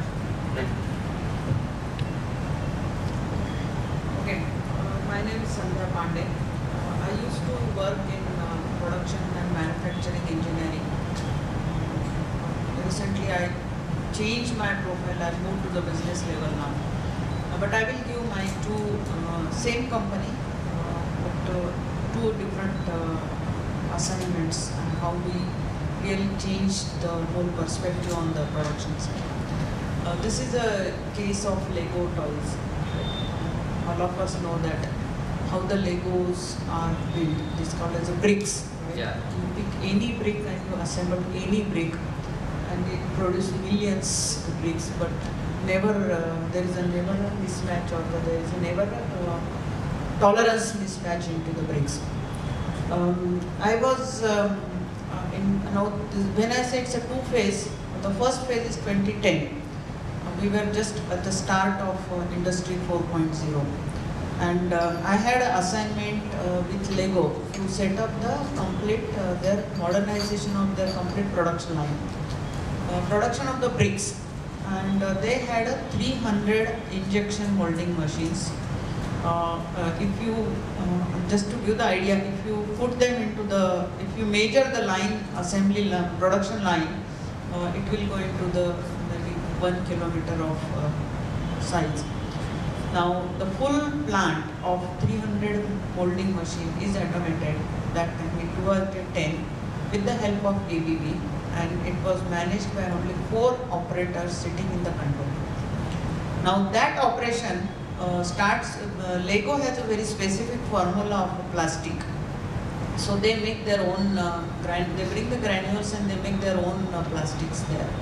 So that plastic plant, there are different specified colors. So that pipeline comes till towards the injection molding machine, and I'm giving only one example. There are many examples like this for the automation.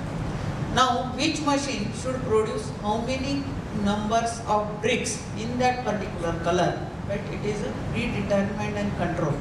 Now the moment those shots are over, right? It's a 48 and 64 kind of shots, right? And once those shots are over, there is an automatic shift of the color line, right? That is same of the pipeline which is coming and injecting red plastic.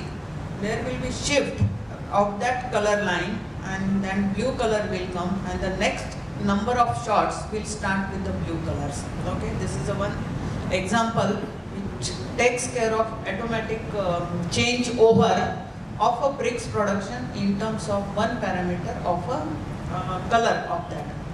Now another example in 2010, that once the shots has fallen into the bin, right, and that when bin is full of the shots, at that time AGVs used to come. Now that time AGVs were having a marked dressing on the floor.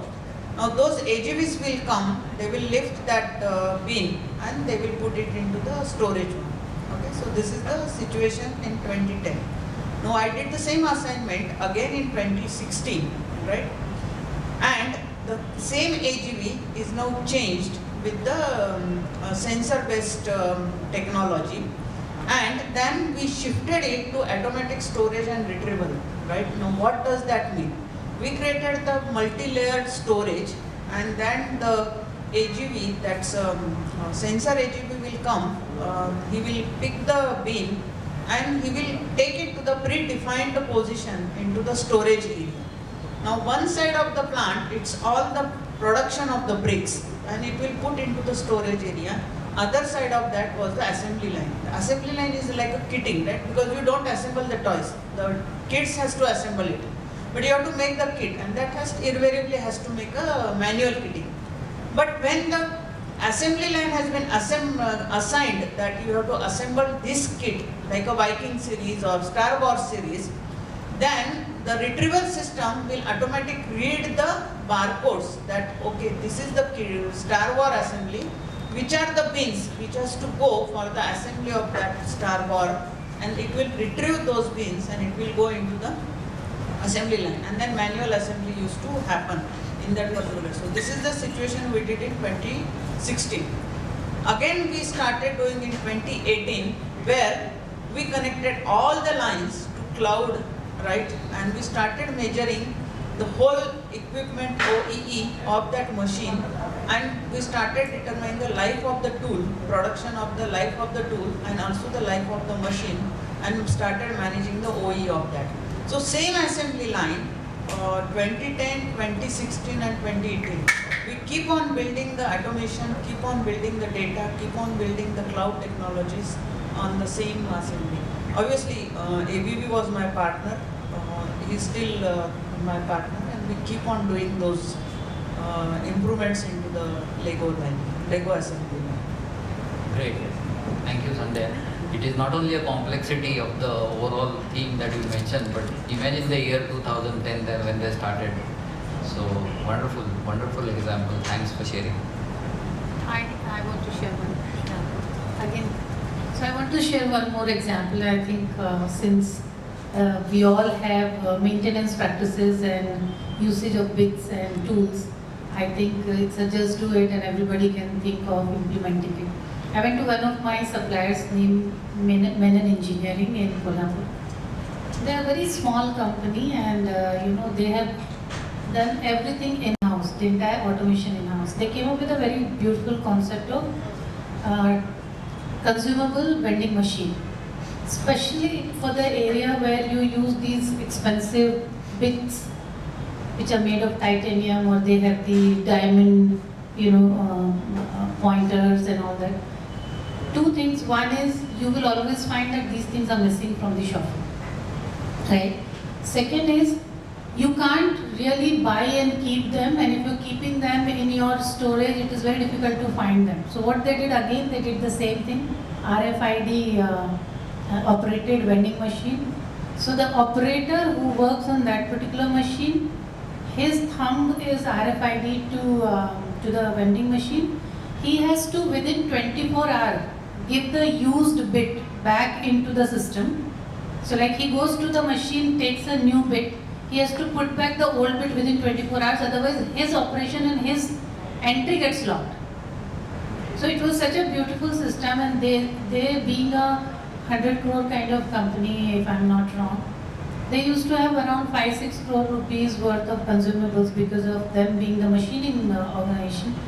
They brought it down actually to 3 crore rupees because that is how much they were overutilizing, or they were losing, or they were keeping in inventory which was going missing. This also helped them say what is the operation. So they have also linked it to the production volume.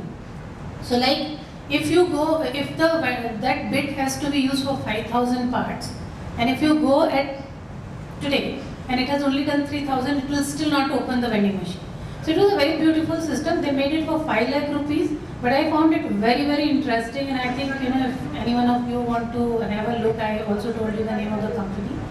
I think that's something which was very, very just do it, simple, lean solution which I have seen in the production space. This was your Cummins experience, right? This is all my company. They were all my 1,500 suppliers. I used to travel and learn all the good practices and bring them back. Thank you for sharing. Menon Engineering. It's Menon Piston on the right side of the road, Menon Engineering on the left side of the road. It's a very small, maybe in 5 acres or something, a small company.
Just a quick time check. We hope it's okay to continue for 10-15 minutes more.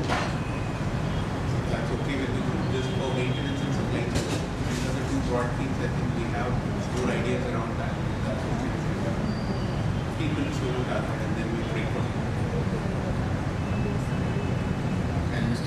user wants to express about supply chain complex. Yeah. I think that One of the was critical also ones, yeah. most interesting part has been that. Yeah, 100%. Please.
We will try to end up, so I would request Mr. Rajiv Jha to express his viewpoints on maintenance.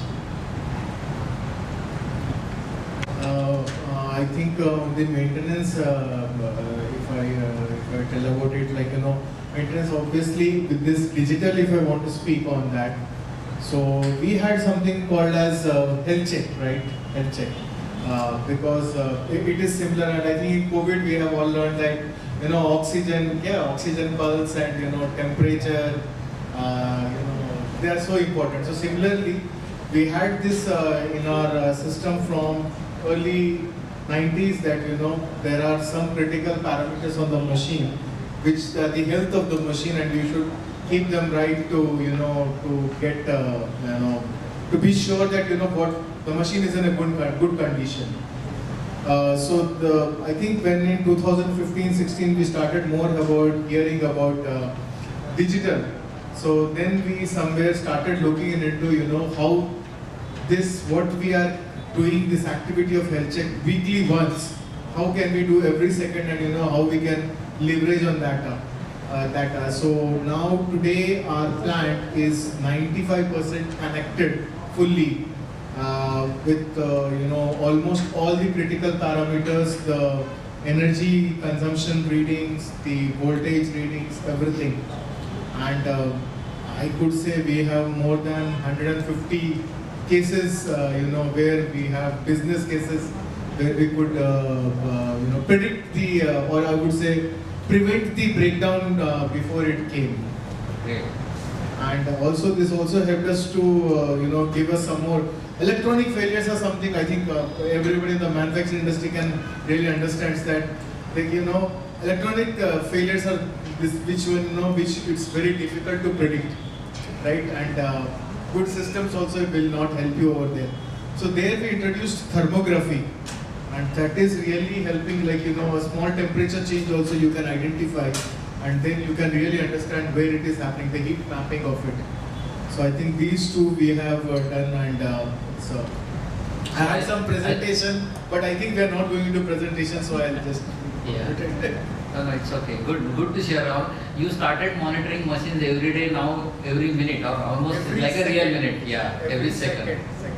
And we have recently had 2 data scientists to make make more use of this data.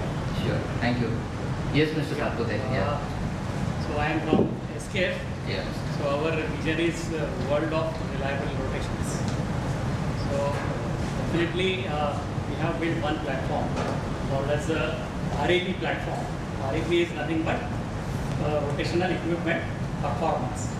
So this particular platform we built to sell maintenance availability to different factories, say for windmills or say steel mills, cement plants. So wherever you have any rotating equipment, so we started taking contract. But to showcase what are the benefits, so the pilot project was done inside the factory, SK factory, and our MD asked me to do that particular project. So what we have done is we have connected almost more than 140 critical spindles as well as motors through vibration sensors. We are having IMAX sets. So this IMAX set is basically converting analog signal into digital signals. So there are two parts. One is digitization and digitalization. So these are very two important aspects. So one thing is convert analog signal into digital format and then use that digital signals to derive some decision. So that is digitalization. So after converting those digital signals, these signals are fed then to a analytical tool which has been also built by SKF, that is called as SKF Aptitude Observer. So a lot of data points are fed to this particular analytical tool, observer tool, and then we get a real-time trends, real-time patterns of vibration signals. So here in vibration signals are also signals we are converting in that analytical platform into a Fourier transform. So we have to do a frequency domain analysis. And based on the frequency domain analysis, then you can really pinpoint problem in a real-time sense. So when your spindle is going to fail, when the deterioration will start, where is that knee point? So that is very important. To understand where is the knee point. After that, your spindle is going to fail. So that particular analysis is done by that particular software. Very interesting to know you did it in-house. That is something to be noted. So this is Same developed by case with you, SKF.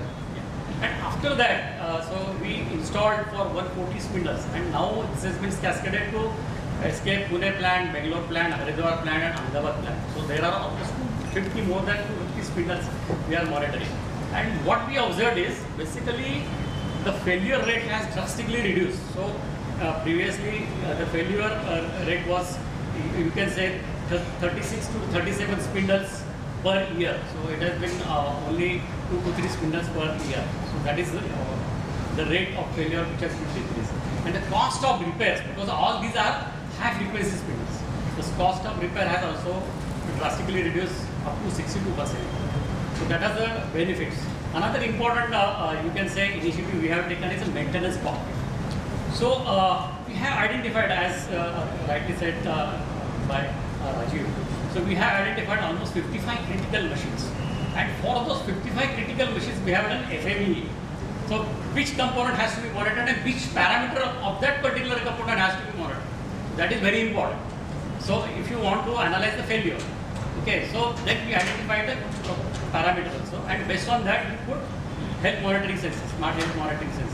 And these health monitoring sensors are then tracked, so the data is fetched to a system. We have taken help of another, you can say, external vendor.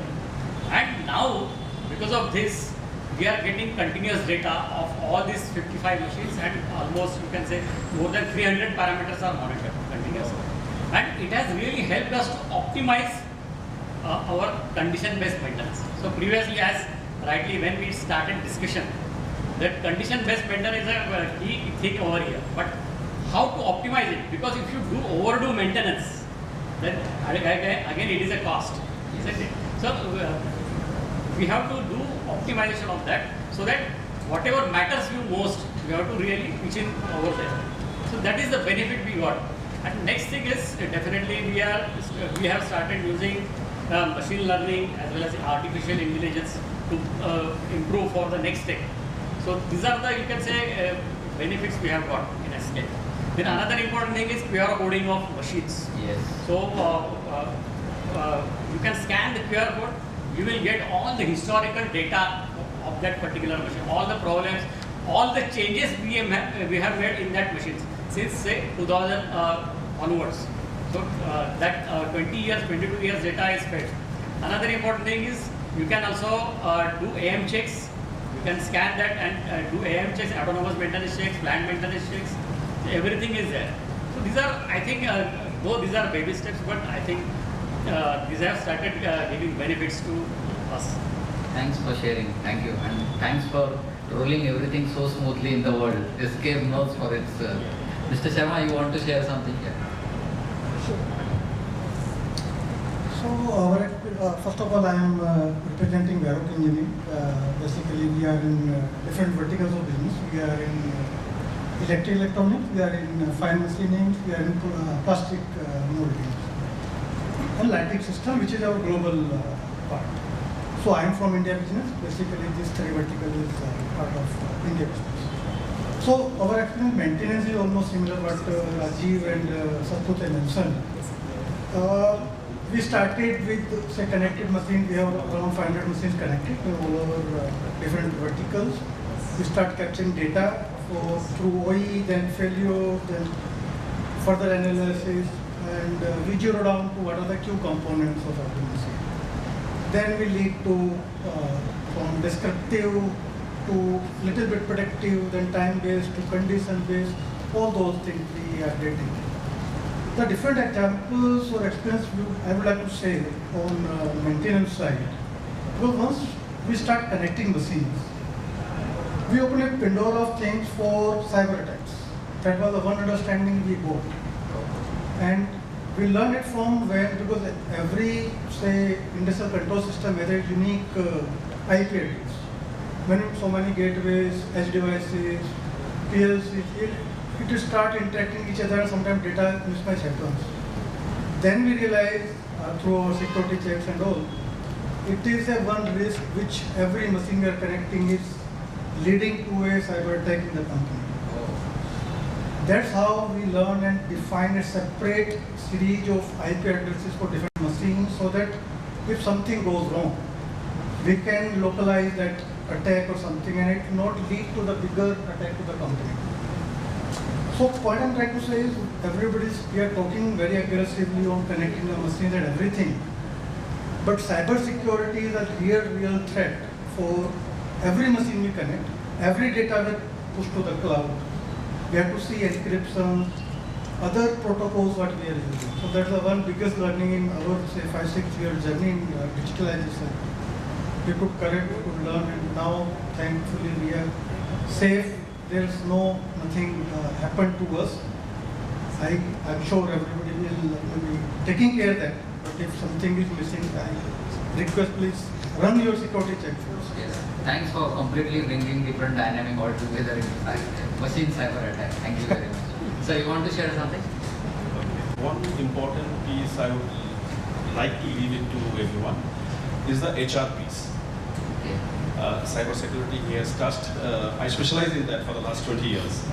So we have managed that. When I joined RSB, the first thing what we did is to manage the infrastructure first, because this data will be riding on the infrastructure. So we have segregated the LAN and the WAN very, very properly.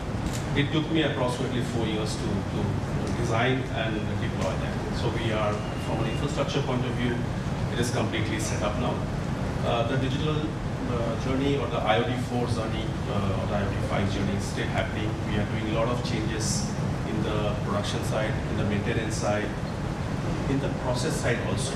From an ERP process side, we have done AP automation. We are doing that, and in fact, AP automation. So we can do cash management properly. Our suppliers are connected to the system. I won't say it is 100% complete now, but we are in the journey. It's a lot of learning we are happening, because there's a human element to it. So a lot of things are there. So coming back to the HR, I think we need to hire a lot of trained people, or if we have internal people, we need to train them on the entire journey of this particular And aspect. retain them also. And plus retain them. So that's one of the humongous work which I think all managers, all leaders are doing that at this moment.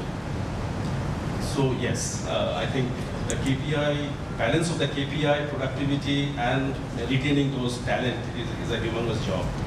So Mr. Gopi will 100% agree with this point about retenancy.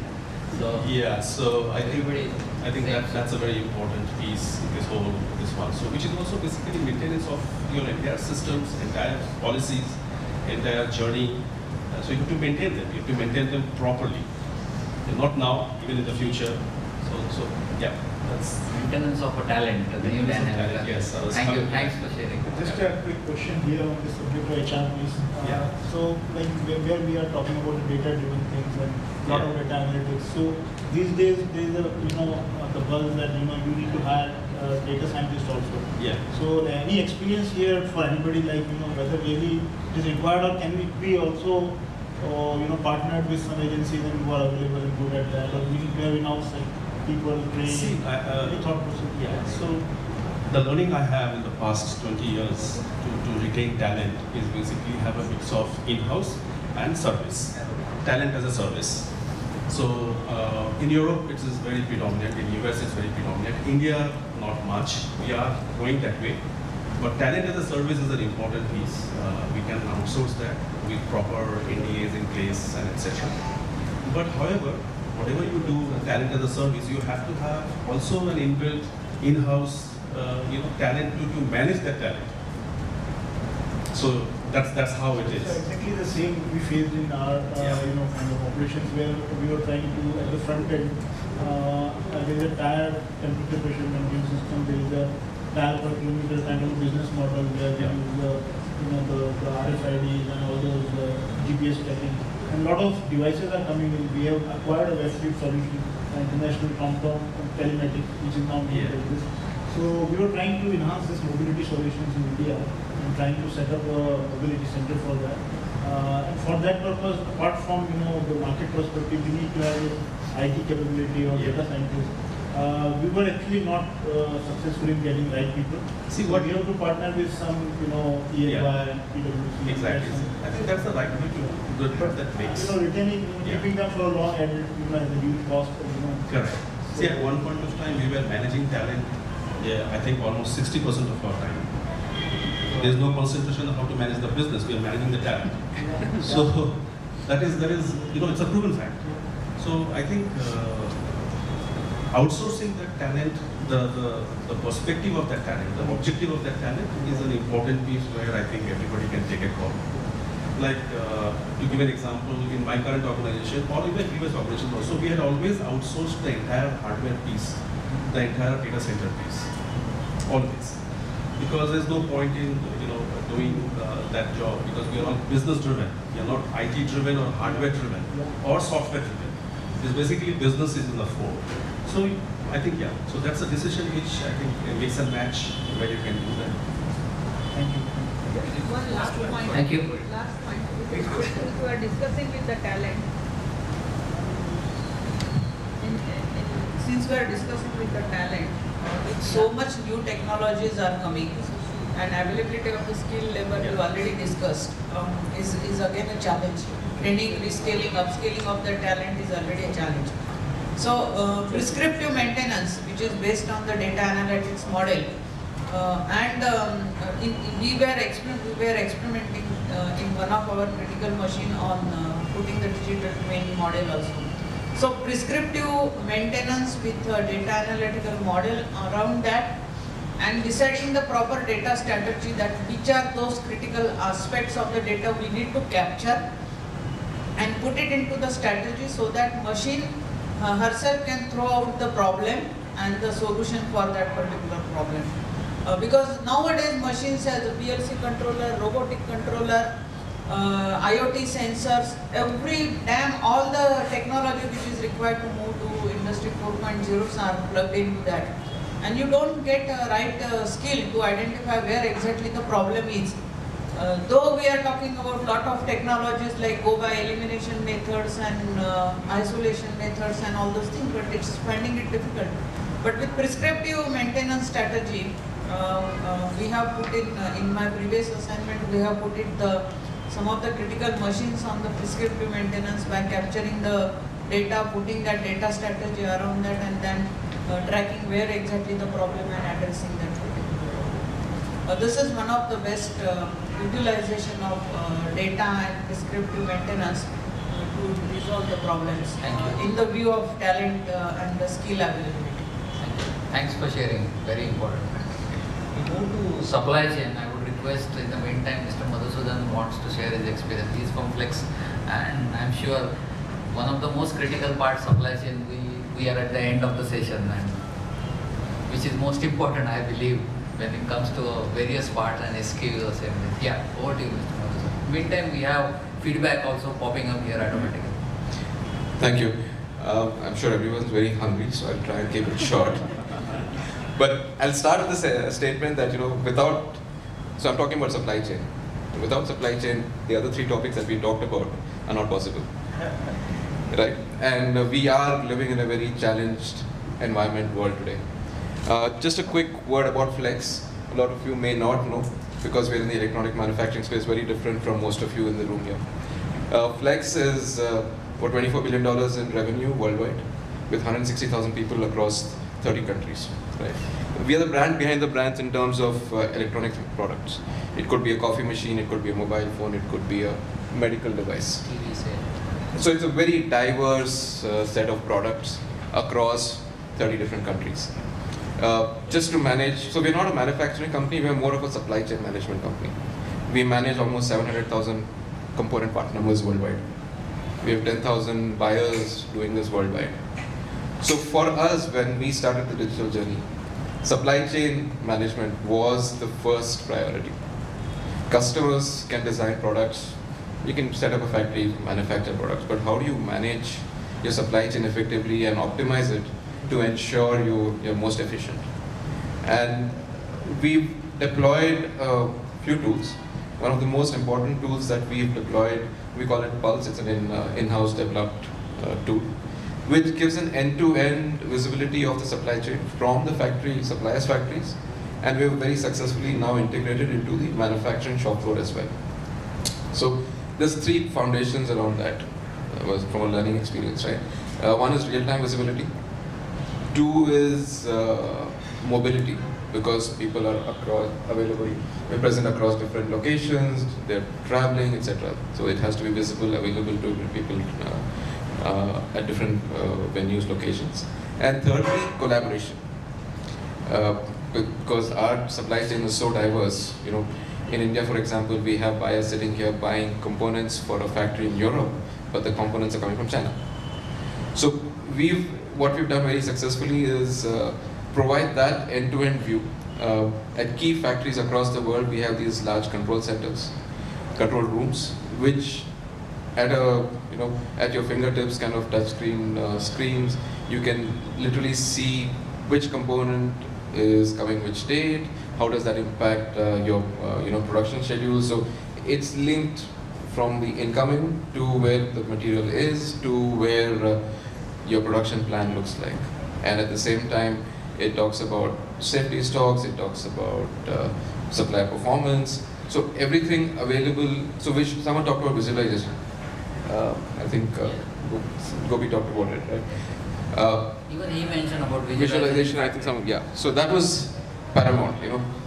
How do you represent the data that it makes sense? You can have a lot of data, but if you don't present it properly, you don't know what inferences to draw out of it. And that's a critical element. We today have about 5,000 people across the world using this tool.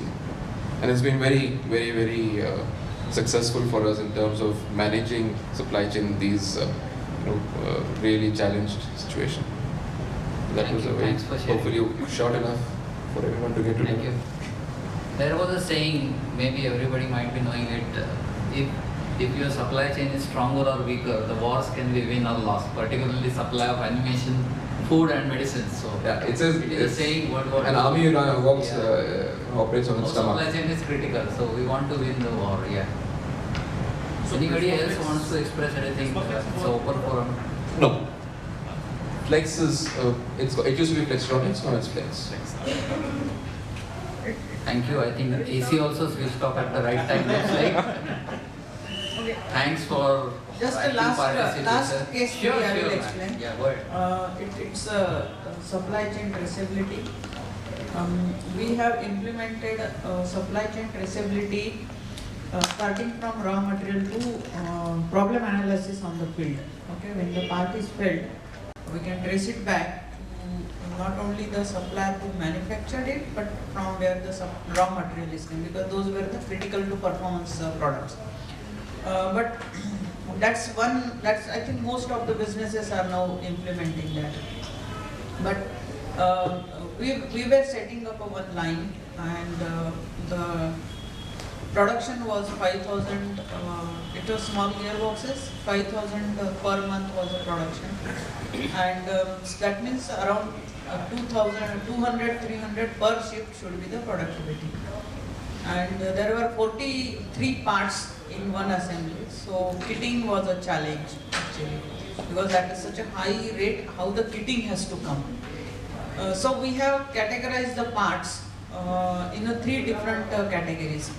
And we work, but also we had to maintain the traceability of those parts also. So we worked with the supplier, and we started discussing with the supplier that how they themselves can kit the part in the one shift kind of production for us, and then how we can build the traceability based on that batch, so that when we have to come back to the traceability point of view, we should be able to identify that. Because even if one small nut, because of the vibrations or anything, if in a small nut or bolt breaks, it's going to be a challenge, because it was a mission critical gearbox. So we are able to establish the traceability in a kits also, right? That okay, this is a one shift, that is 200 parts packed into one kit, which has been placed onto the table for the operator to assemble. But then while putting that, we used to scan that kit. So what goes in that particular kit has a complete traceability at the supplier side. And that level of traceability we could establish because it was a mission critical components. All the components were mission critical into that. Thank you for sharing. So I have one comment, sorry. Sure. Sorry, it's not about Flex, but just for the forum here. Next week, Flex is organizing a webinar with the World Economic Forum. We talked about the Lighthouse Project. Yes. We have been engaged with that worldwide. And if anyone would like to be part of it, please let me know. Sure. I'll send you that link and you can register. It's free for anyone. Thank you. Thanks for sharing. It was a wonderful session. Thanks for sharing your feedback. My apology to eat away your almost 40 minutes extra on Friday evening on behalf of Hitachi.